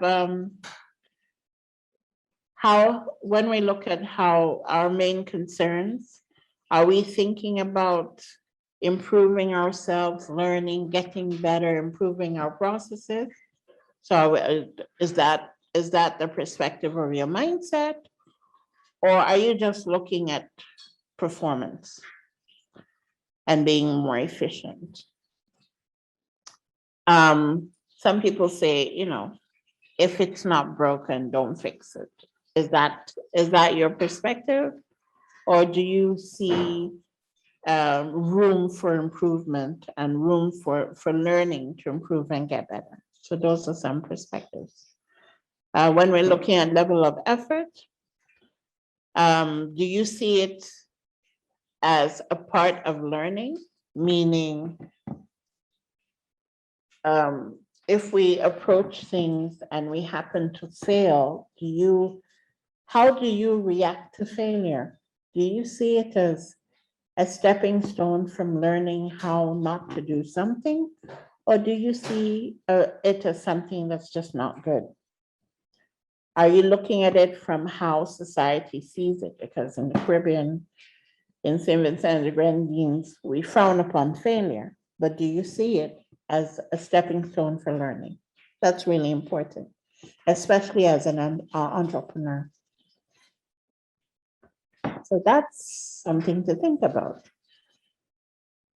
And then when we look at challenges, do you persevere or do you give up? And are you always looking for feedback and use it to then improve yourself? Or if someone were to give you, if you had a customer tell you, listen, I bought that sheet from you and it had holes, are you going to take it personal and get defensive? Or are you going to kind of, use it as a learning situation and ask questions like, okay, when did you buy it? And then use it to improve, because maybe it could be a method, right? And mistakes, do you hate making mistakes? And try as much as possible to avoid them. This actually has an impact on fear, because some people have absolute fear of making mistakes. And because of that, they don't actually move forward with anything because it holds them back. Or they get to a stage and whenever they're about to do something, they start second guessing themselves because they're really afraid of making mistakes. Or you treat them as a learning opportunity. So this is a framework within which we can actually start changing our behavior. So let's take a little, can we take a little 5-minute break? You know, how much time we could take up as a break? We can do 5 minutes because we have about 15 minutes left. Yeah, let's do 5 minutes. Okay. Someone says I'm afraid of, okay. Charmaine sent me a direct message. Charmaine, you want me to share your direct message or you want me to keep it to myself? Okay, all right, I won't share it.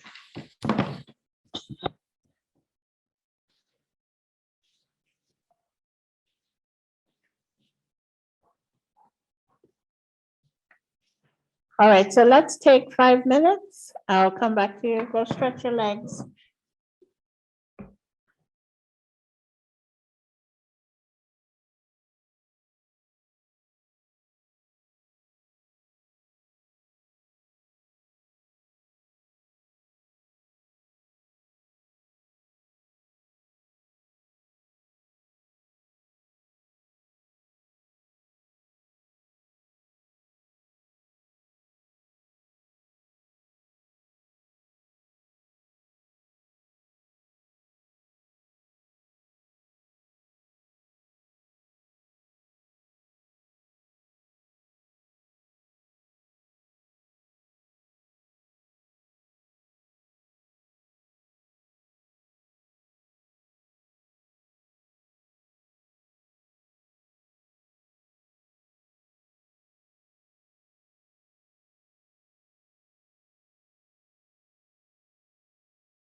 Okay, I think we are ready. Yes. All right, so let's just go into how you can actually start working internally on your behaviors and changing your money stories. Next. Okay. Or discovering your money story. Next. Next. Yes. Why is it important? And I think we've already had this discussion. First of all, our past do shape our behaviors because of our belief systems and our value systems as well. Our present can affect our relationship with money. And for our future, the opportunity to change unhealthy behaviors is very critical. That is why it's one of the first things you do.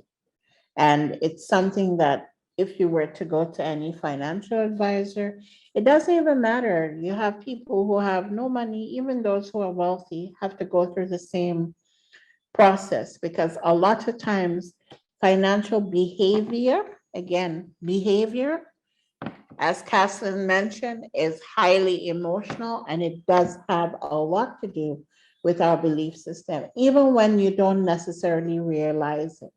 It's only after you start paying attention to the reason why you make certain decisions, you realize that a decision was made based on an emotion, whether it was out of fear of doing something, which could have come over a past experience, or it could be for whatever other emotions, right? It could be the fear of not being able to have security. I spoke to someone the other day who is transitioning from working full-time in public sector into entrepreneurship. And I could tell you, it's, really big fear. They told me biggest fear is not being able to have a consistent paycheck at the end of every month. So some of the reasons why they're not all in is because of that, that reality, because they value having everything secure, having a consistent and regular paycheck. And as an entrepreneur, today you got money, tomorrow you don't. Something may happen. Especially when you're in agriculture, you might have a hurricane this year and it hits you, so there are cycles. It's cyclical. You have to really have a passion to be able to say you're going in all in. But the rewards are good. They say high risk, high rewards. Next. Next slide. So one of the ways that we can actually, and this is just a tool, it may not necessarily work for everyone, but a money genogram is part of a key of discovering your money story. So a lot of us, our money stories even start from the time we're children, whether it is we're thinking about what our parents did or our grandparents did or any family member or a caregiver. So it's when you use a money genogram, it can reveal how individual family members think, feel, behave around money, and how those attitudes and beliefs might even affect you today. So it's almost like a family tree, but instead of tracing your ancestry, you're really diagramming the transmission of money messages, okay? That's what it's called, a money genogram. So in essence, as you can see, you have here, say if you're going to go as far as your grandparents on the paternal side, maternal side, if you want, you can label each person with his or her own first name, age, occupation. You can write down a word or a brief statement about each person and their money beliefs, because I can tell you my money beliefs and my mother's money beliefs are totally different, 100%. And put a belief, and against a belief also you can actually document a behavior. Like I know my mom. My mom, when she gets her money, she don't spend it. Period. No matter what, she's not spending it. She used to say, "Go to your father for this." So she won't spend it, and she only used to spend it on very specific items. So, um, so if you can have like an informal conversation with family, just to kind of recollect certain things. And you can ponder on how your beliefs and your behaviors are similar or different from some of your family members. So this is a sample of a genogram, and I'm going to go into, if you move on to the next slide, you can go into the example. So let's look at Gwen. Gwen is an example. She's an attorney, but she's also a farmer. Okay. She's divorced. She's a single mother of 2 children, and she feels guilty about not investing. So some people have a guilty trip, or maybe not guilt, it could be fear. It could be guilt or fear of investing. So next slide. Let's have a look at her genogram. So here we can see her father, her paternal grandparents, farmers. He is a judge. And he used to say, "I'm not made of money." You probably heard of that. If your parents tell you, "What do you think? Money grows on trees?" Or "I look like a money tree now?" And then you have Sarah, his wife, who is the homemaker. And she always say, "Oh, my husband is the financial provider, but I take care of our family." So like in my case, my mother is very much like that. She was a teacher. She was also a seamstress and designer. But in her mind, my father was the breadwinner. So she told her children, "Why are you asking me for money?" That's not for her. She would generate her money, and she had a business going on, but don't expect money from mommy, because for her, the husband is the financial provider. So that's really similar to my money story. Then on the maternal grandparents' side, Alan, he was a salesman, and his perspective is he works hard to play hard. So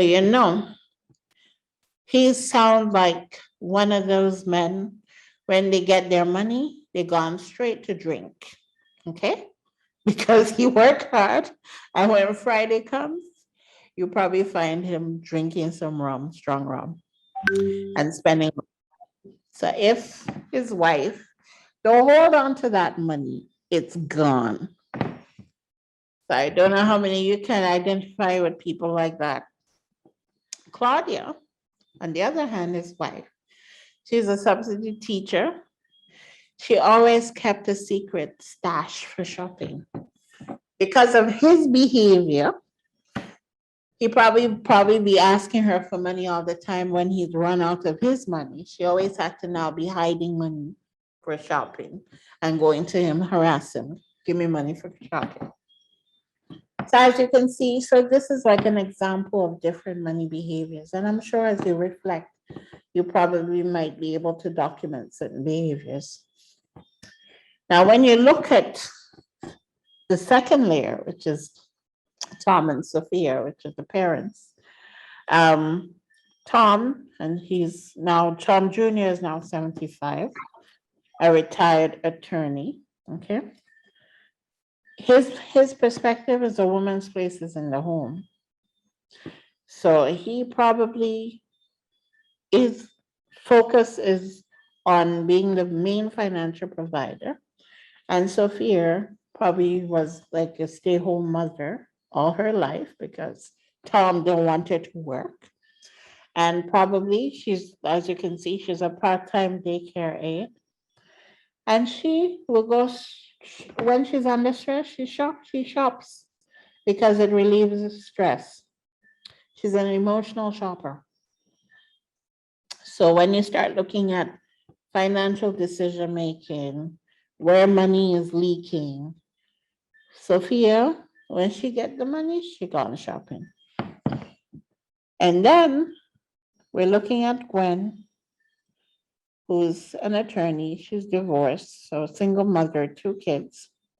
Now, spending money makes her feel better because she took after her mother, Sophia, who's always like, oh, come on, Gwen, I'm under stress, let's go shopping. So she's developed these money habits. And another habit she has, not saving makes you a bad person. So she actually feels bad when she doesn't save. So she spends money emotionally, but she also tends to save. So when it comes to investment, she probably, this is why she has a lot of stress when it comes to investment. So is this a useful tool for any of you to use?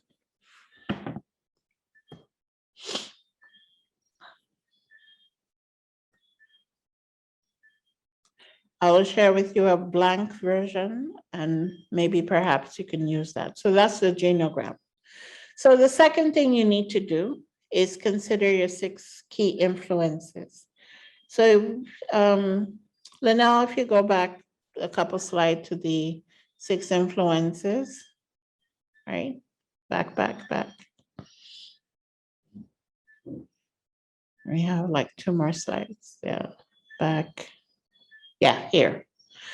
When you start thinking about, if you reflect on your 6 influences, and, or as we said, probably there are additional influences like life events as well, you can perhaps think about, in addition to your family's history, some of the additional key influences. These are 6, but as we discussed, there are a few others like experiences.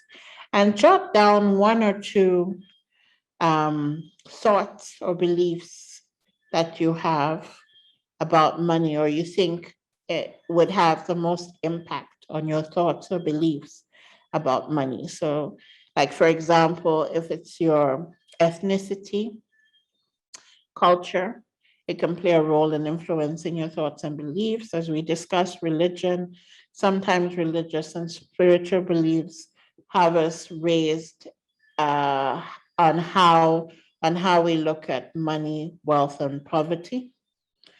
Gender, how do we see ourselves as women earning, managing, and talking about money? Because women don't generally talk about money, you know, it's like a secret. We have a very difficult situation. This is why the men are doing well, and we are still trying to break the ceiling. We break the ceiling, of course, when it comes to the corporate world, but when it comes to entrepreneurship, we're nowhere near there. Why? Because we don't have these open conversations. Men always talk about money. They always talk about money, but we don't. It's like, you know, it's a secret. Because of how, again, we're socialized. It could be a social class issue. It could be generational. And when we think about generation, how do our friends and peers think about your friends and your peers and their attitudes about money, investing, and work? And then, of course, different events, getting married, getting divorced, losing a business, inheriting money, all those little money events. Reflect on each of those and see, I think the key question is, how do these key influences impact your attitude towards money and wealth today? So that could be something you could work on as an exercise for yourself internally, and just reflect on it and see if you're open to sharing tomorrow. You can actually share what you came up with. Okay.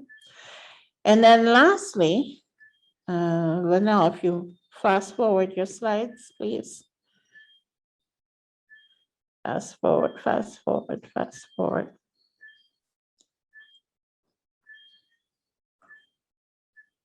Okay. So here are some examples of money beliefs that you can use as a guidance. Again, these are some negative beliefs. Sometimes even in our very language, in the way we speak and we say things unconsciously can give clues to how we're thinking about money, you know? It's hard to make decisions. I have a fear of rejection, all these things. So these are some guidance on how you can actually reflect on your money beliefs. Fast forward to one slide. Okay. So now, when we're now looking at the third thing you have to do, using what you have uncovered, whether you're using a genogram and you're also thinking about reflecting on your the influences and how those influences impact your attitudes towards money today. Use what you've uncovered and now piece together and start to summarize your money story. And the best way to summarize your money story is doing it in 2 steps.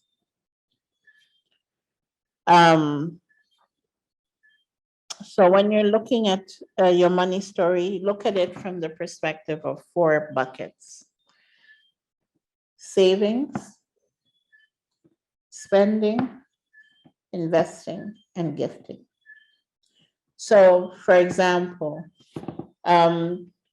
you can create a money script by saying, okay, saving money is good, or saving money is beneficial for me in order to achieve, and you can set out your goals on saving money. Spending, it's okay.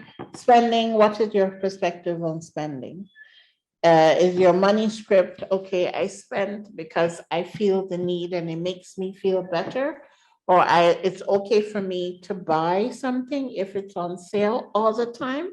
Or is it that I only will buy something on sale if I have a need for it in my business? So you have to come up with your own money script. Document what is and document how you want to change your behavior, pretty much. When it comes to investing, is it that you don't know enough to invest and then you have to acquire knowledge in order to invest? Or is it that you are not sure or you're fearful of the different platforms, etc., and as a result, you're not going to do anything? So if it is that it's a fear of investing because lack of knowledge, you need to then articulate how exactly you are going to make that change. What is your money script for that? And what is your plan to make that change? So this is where we get into goal setting. And what is your timeline? So every time you set a goal, you need to create a timeline.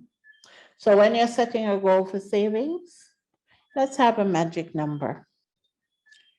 When it comes to spending, make sure you have a budget. So if it is you're not in the habit of creating a budget, maybe that's part of your new money script, is to make sure you do things within a particular budget. A lot of you have talked about giving back to the community, impact. So maybe your money story is only rich people give to charity, and that is how you see things. Or your money story is, I give everything I have to charity. So you have to reflect on what your money story is right now. And if it is that part and parcel, or you're going to allocate a particular percentage, 3%, 10%, that will go into donations to support your projects. This is what you need to document.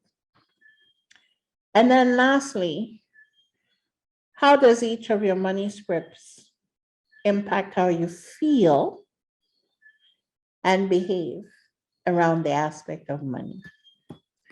These questions I'm going to share with you so you can actually reflect on them after the session. How does each of the money scripts that you have now written or maybe what you've documented, you've realized you have, impact how you feel, behave around the aspect of money. Because remember, we said money is also emotional. If after you've written a script and you feel bad, it just means that you have to kind of rewrite that script. Okay. Any feedback so far?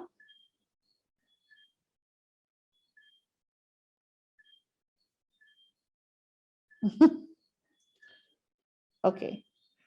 Alita said she has an open relationship with her fiance. We talk about money. Okay, great. Perfect. Anything I said is different? You feel different? So in summary, your money story is really made up of many individual money scripts, but your genogram may highlight the ones that are most significant. And money scripts are not really good or bad. It's just how they affect you is what matters. So there's nothing wrong with saying, the love of money is the root of all evil. And if it's that's how you generally feel, that's fine. As long as that particular money script, you're happy with it and it doesn't make you feel bad, then it's good for you. Remember, what goes for Anne is not good for Sandy. So to each man his own.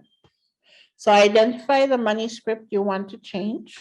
For example, someone might say, let's just say you have a script that says, oh, investing money in stock markets is too risky. Okay. So maybe that's a script you want to change. And maybe part of that change is you acquiring more knowledge in stock market and getting the education. I remember years ago, when it came to real estate investing, I can't describe the amount of fear that I had in even looking at real estate. Why? Because whatever it was in my money script or however I came about this particular fear, I probably never saw myself as a homeowner at one point in time. So I would always tend to avoid even looking at things that had to do with real estate investing. Until one day I'm like, okay, I want to get into real estate investing. And I realized I was so fearful because it's a lot of money that you have to spend in investing in real estate. And you're not necessarily sure you want the results are. And the reason I was fearful is because I probably didn't know enough about real estate investing for me to get into it.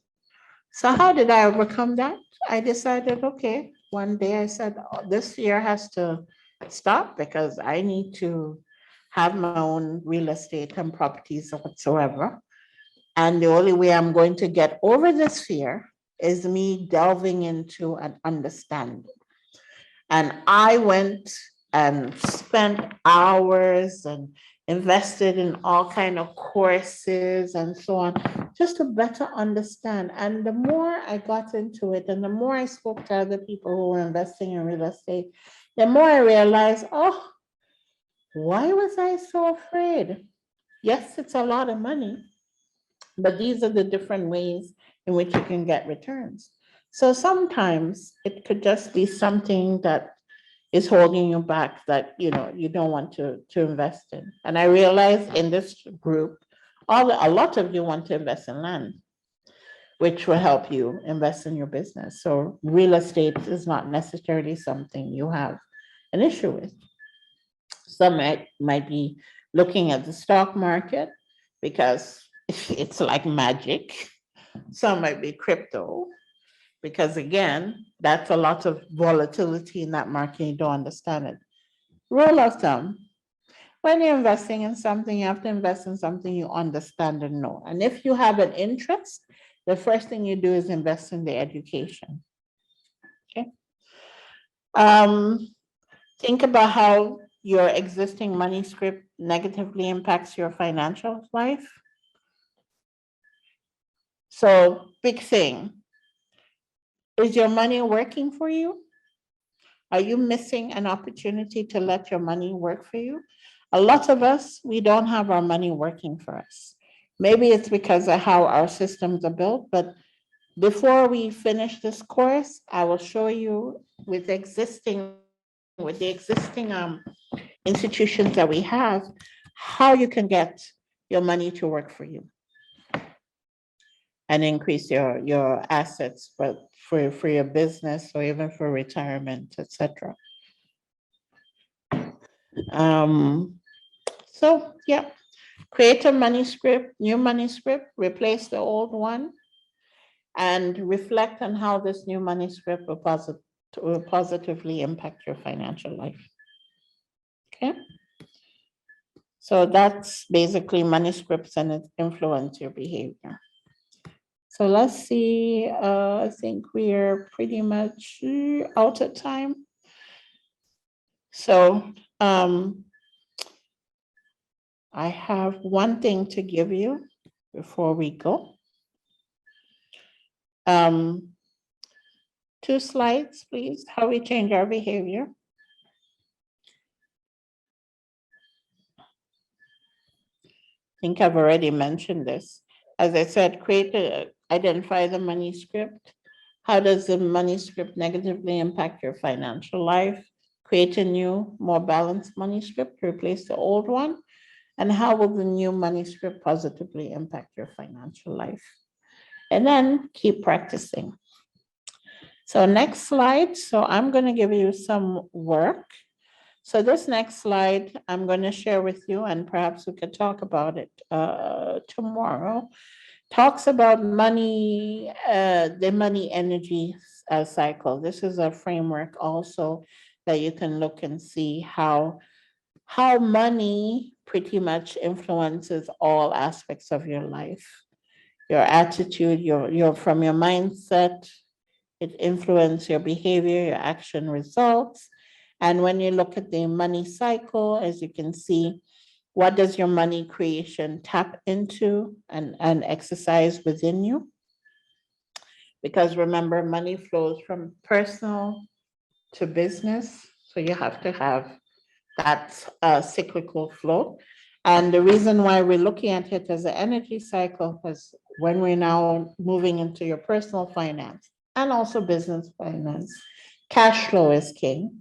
And you're going to see how cash flow, creating how you create your money and how you're using your money, all needs to be in sync, and it needs to be in sync with your value systems.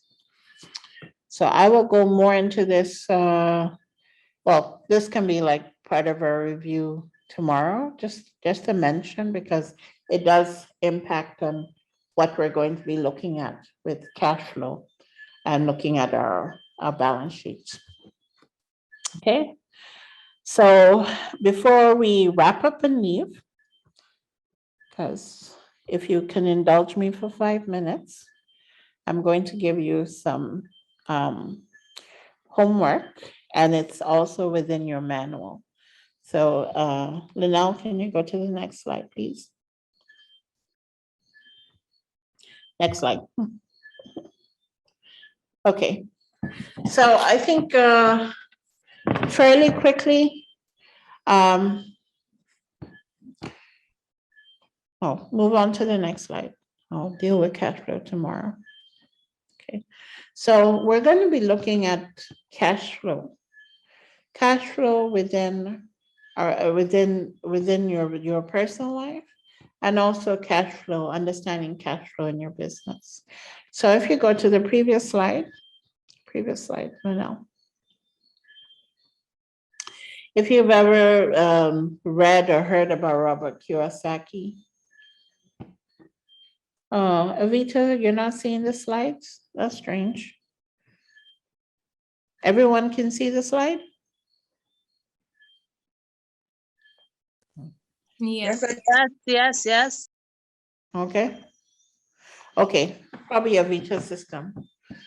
So anyway, if you check if you have heard of or read the book Robert Kiyosaki, I guess, way back in like 2005, around that time. He come up with, he spoke about the Castro Quadrant. And basically, it is a framework within which we can look at the lens of different people and how money influences their lives and how cash flow influences their lives. So when you look at the S, a lot of us start off in the S quadrant, which is self-employed, or in the E quadrant, which is as an employee.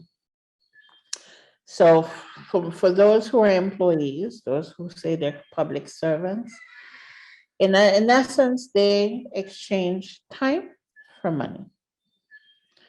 1-to-1. Okay, you can see it now, yes.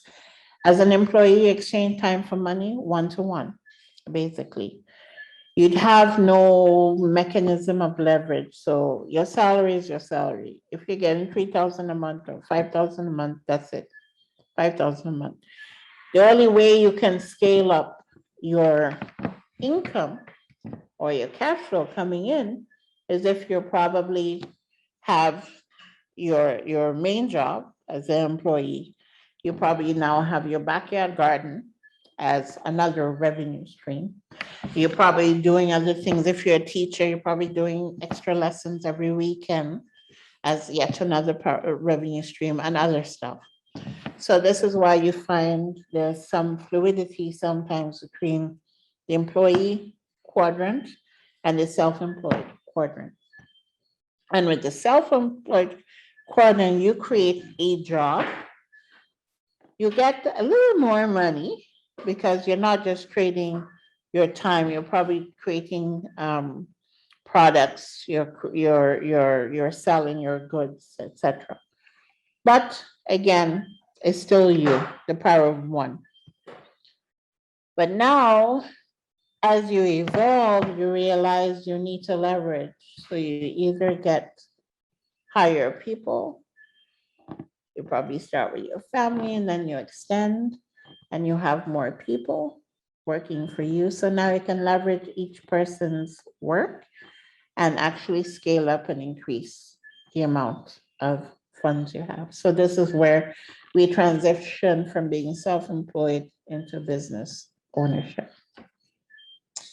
And here, as you're earning money from the additional human resources that are being deployed for you, but your money is not necessarily working for you. The people are working for you.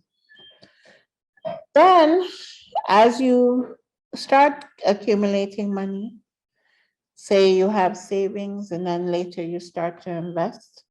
At this point here in the I quadrant, this is where your money works for you. And this is the ultimate way that you can actually build and create your wealth. So bear in mind, as you are generating income and revenue from your business, at some point in time, whether it is you're reinvesting it into your business to generate more for you, or you're even diversifying where some goes into the business and some goes into a plan that is actually working for you. But money can't sit and can't just be sitting down in the bank, just accumulating and not doing anything. It has to work. So if you're going to put it somewhere, it needs to be working. So understanding this cash flow quadrant, for you will need to understand that cash flow is king. Next slide. Skip another one. So how we document this in finance is done through what we call income statements and the balance statement. Money coming into your life, income. If you're working, it's a salary. If you have a business, it's revenue through your business. Whatever comes in is revenue. And then you have your expenses. If it's personal, these could be a mortgage you're still paying for. It could be car payments you're paying for. It could be paying for, you probably take a loan for your children and your school. You could be paying your utilities as normal expenses, so personal. And when you think about business, then you have business expenses as well. So money coming in, money going out, very simple. And the income statement just captures that. Money coming in, money going out. Then you have your balance sheet. What you own that makes money for you, what your money creation is an asset, and what you owe is a liability. Those four concepts are very, very simple. People like Alita, who was an accountant, she probably knows how to do very complex accounting, etc. But we're dealing with very basic, simple understanding of this. The income, expense. Later, we'll look at the cash flow sheet. So if you look at your manual, everybody got their manual? Yeah. Okay. So under financial literacy, you see the personal financial statement, correct? Is the last page. You can't miss it. Next. Yeah. So I want all of you to attempt your personal financial statement before our session tomorrow. And tomorrow, we're going to start looking at that personal financial statement. And just before I go, has everyone ever done a personal financial statement for themselves? Not because you're going to get a loan or anything, just used it to measure your net worth and measure what you have. Is a financial statement the same as a budget? No. Within the financial statement, like your expenses, you might have a list of your current expenses, which would indicate how you're going to budget. So your personal financial statement would state exactly what is coming in. Linnell, do you have the manual that you could show? Oh, yes, I do. I'll have to load it right now. Okay, let's load up the manual quickly so we can go over it. So as we're going over it, money coming into your life, either you generate it as an income, which is a salary, correct?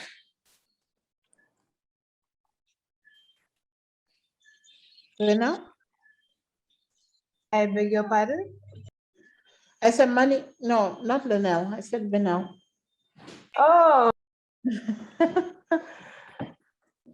Linnell, you ask me something? Hello. I saw your microphone. Oh, I didn't realize it was even on because I got bumped up because of internet issues. I didn't even remember it was on. Oh, no, because you asked me the question. So an income statement basically captures what your money comes in. So generally speaking, I like to capture income in 3 different buckets. The first one is obviously what you earn, like your salary. So if you're working somewhere and you have a salary, that's your first bucket. Then you have a second bucket, which is more along the lines of passive income. And passive income could be like income from a business, or if, let's just say, you have real estate and you're renting out rooms somewhere, you have apartments or so on, and you're generating some kind of income from renting apartments, that's also considered income. So that will be considered passive income. And maybe you can be very specific and identify that as that income. And then your business, your current business that you're in, and maybe you have other side businesses, income coming in from that would be considered also under passive income. And then you can actually highlight that as business income. And now you got it? Okay. So we're in the last page. Then there is another income which is called portfolio income. Anyone has heard of portfolio income?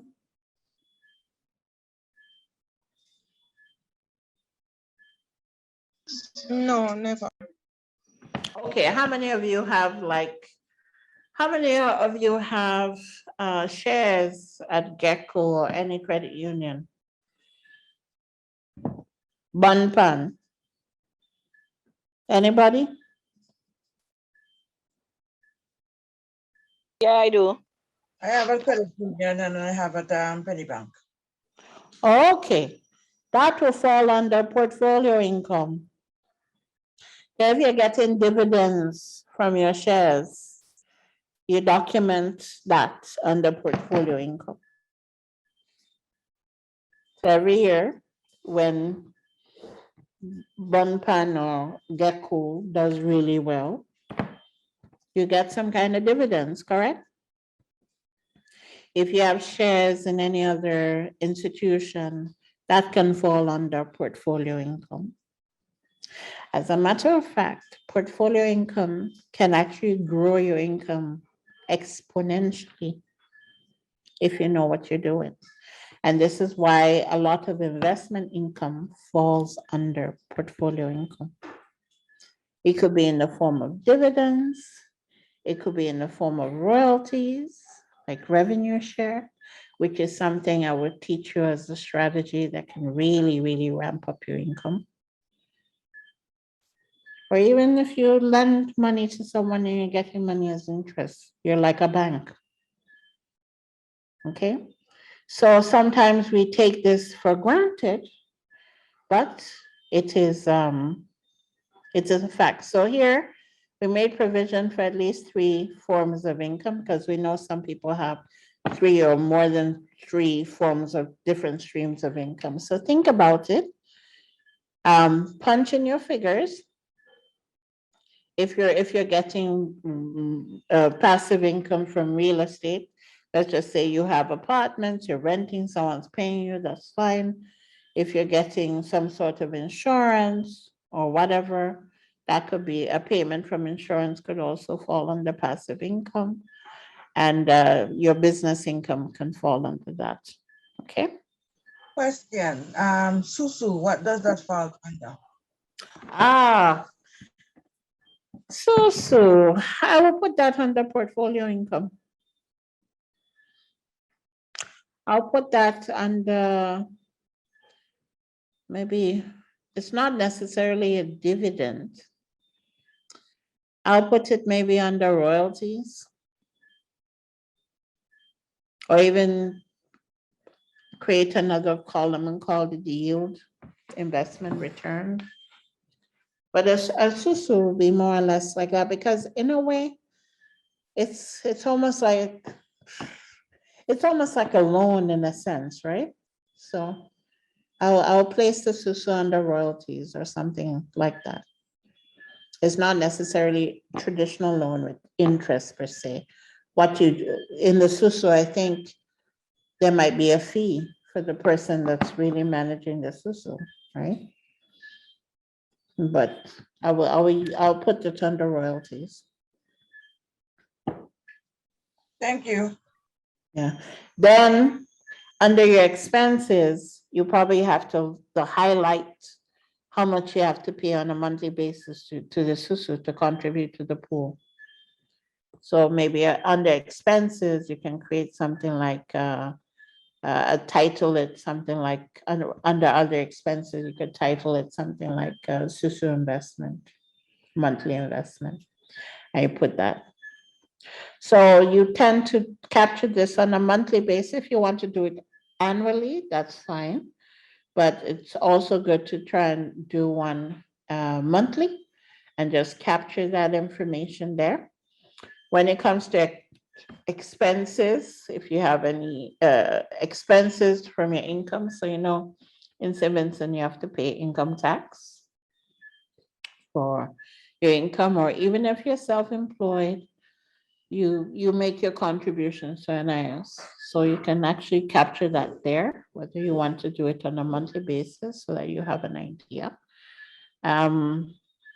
Things like communication, and sometimes we take communication for granted. Everybody on a phone, I know how much money you're paying to Flow or Digicel without even knowing, so you need to take things into context. A lot of us are paying subscriptions to like online things like Netflix and so on and so forth. If you're into your business, you might be paying other subscriptions for like email, etc. So don't take things for granted. Document your communications, put your costs for your utilities. If you have any insurance payment that you're making, put it there as expenses, okay? And there's a reason I put life insurance, but tomorrow when we talk about it, you'll see why. Food and clothing, other expenses, tithing, etc. So that's straightforward. Your income and document as much as you can remember. Transportation should be in there as well. I didn't put transportation, but I think I put diesel, gas, whatever. So however you see it, put it there. Can you scroll down for me? Please. Oh, okay. Assets and liabilities. So now that you have your income, expenditures, now think about what you own. Anything you own that makes money for you is called an asset. Cash under your mattress is an asset, although I don't advise. So cash in a bank account or even credit union account, etc., could be considered an asset. So think about all your accounts, from your bank accounts to the credit union accounts, if you want to lump it all in there. Sometimes some people like to label the monies they have in the accounts. So that's how much cash you have in your account, personal. And then some people like to buy gold, silver, other commodities and stock, even your inventory. Your agriculture inventory is seen as an asset. We put cryptocurrencies as well because it's growing now. A lot of people have Bitcoin and currency. In terms of importation of vehicle parts. What are you checking on? I want to check, let's say, for last year, let me say the value and importation of vehicle parts overall for the country. Is that? You're in the class, or you're talking It don't have to be somebody else? exact, it could be like an estimate. Rosette? Duty on vehicle parts? No, Value. the value in terms of importation. And now, can you mute Rosette, please? She's on the call and she doesn't realize that she has her audio on. Thank you. Yes. All right, then. If you have any shares, bonds, whatever, you can actually list them as your assets as well. That real estate 150K, it doesn't really matter. Ignore the 150. If you have any real estate, whatever the value is, you can put it in there. So if you're real estate, understand your value. Sometimes I ask people what's the value of their real estate and they don't know. So check to see what was the last valuation and put in the value there. Ignore the description that says 150K. That's probably an error. So this just gives you an idea. This doesn't have to be the same. Everybody is different. So document what assets you have. And remember, assets is what creates money for you. A lot of people will say their home, their house is an asset. It's an asset for the bank. If you're still paying a mortgage, that is not yours. So you can still document it here, but as you will see, the net worth from the perspective of a banker and a net worth from the perspective of an investor would be different, because once you list your house as an asset, yes, it may seem like an asset, but it's not necessarily an asset. It's what we call a doodad. Okay. Cars are also something that banks freely give you a loan for. You may consider it an asset, but it could actually be an expenditure. So the rule of thumb is try and reduce the amount of doodads you have. These are things that on appearance may look like an asset, but they don't necessarily work for you. Unless your car is being utilized, or you have cars being utilized as part of your business for delivery, then it's not necessarily an asset, it's an expenditure. So you want to watch that. Personal property as well, land, etc. If land is not working for you, it's considered a doodad. Still falls under the asset column, but not a real asset. And then lastly, liabilities. Before you go any further, Ms. Uno, Yes, what about a blender? Does that fall under assets? What about what? A commercial blender. Of course, it's an asset. Yes. It's an asset. So like for the purpose of this, you could probably put in, I think there might be a section there that says other, and maybe you can just, for your other, lump in some of your equipment in there. But your commercial blender is critical for producing your sauces and other condiments, which generates money. So yes, it is an asset. It's equipment that is required in order to produce the good which is sold. Okay. Then liabilities, again, ignore the numbers beside it. That was probably an exercise. We'll send you an updated version without any numbers on it. But it's just really for you to practice as an exercise. This is what you owe.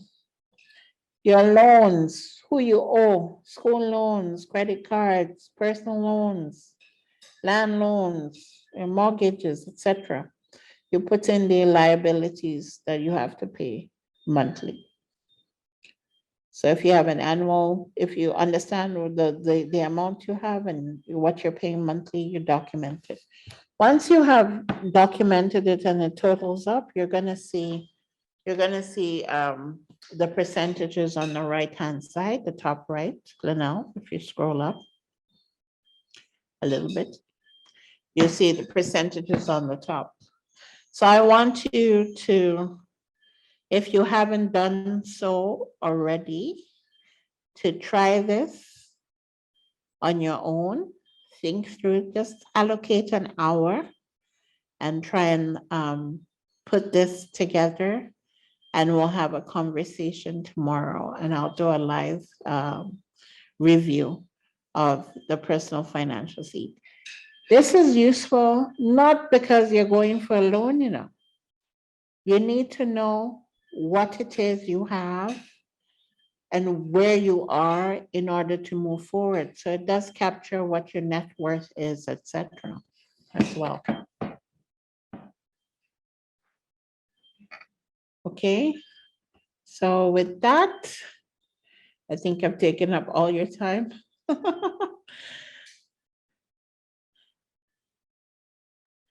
If you don't owe for your house, it's an asset. Yes, it is. It's an asset. It's an asset. It's not necessarily working for you, but yeah, it's an asset. If you want to make it work for you, you could be using your asset as leverage for other things, or you could be, renting it out and earning money for you. But yeah. Life insurance is an asset. Yes, Crystal. And tomorrow we'll speak about that because it's one of the strategies, key strategies for, should I say, creating your own bank, tapping into making money. So I'll cover that tomorrow. Okay, Avita, yes. So you have apartments, you're getting monthly money from that. It is definitely an asset. You've converted your home into an asset. Correct. Okay, so ladies, thank you for giving me the extra time. This was a very nice intro. For those of you who didn't introduce yourself, prepare tomorrow for a quick introduction. I think it's kind of useful as you introduce yourself so people actually understand what it is you do, and we actually get to learn a lot about you and also better understand your needs as well. So if you don't have any questions for me, then I will be sending you the presentation. In that presentation, you're going to have, you can review the MoneyGram and see. Oh, did I say MoneyGram? Money organogram. I'm thinking MoneyGram. To reflect on your money story. Ask the necessary questions that you need. So attempt your MoneyGram, money genogram.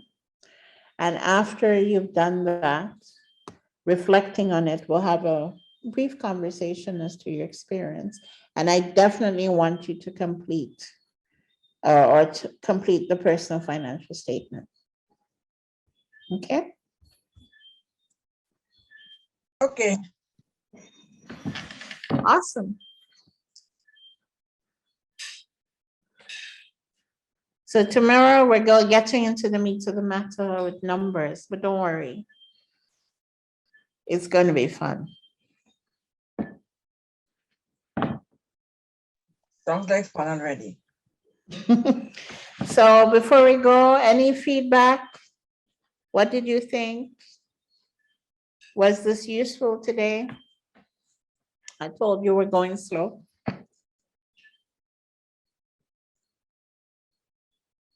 Feedback, ladies, feedback, or did I shock you into silence? Are you all hungry? It stopped me into silence, but I think I'm getting a bit more of grasp, but a lot more in depth, especially the last part where he's talking about the expenditure and stuff where I thought it was budget. So it really put me to think that it's more than what we even imagine. It's a lot more.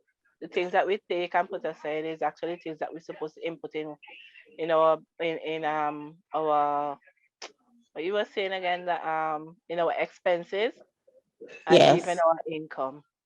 I Yes. never knew those things were like so important, if you understand. Yeah, they're important. They're important. And then you shouldn't really feel That intimidated. I don't know that they're not important now, but I didn't know. I was just thinking that you should just do a budget and I mean whatever you put in, but I didn't know to the extent of what it went. So I a bit more understand that tonight. Okay. So anyway, you all have homework, and that's the homework. Don't forget.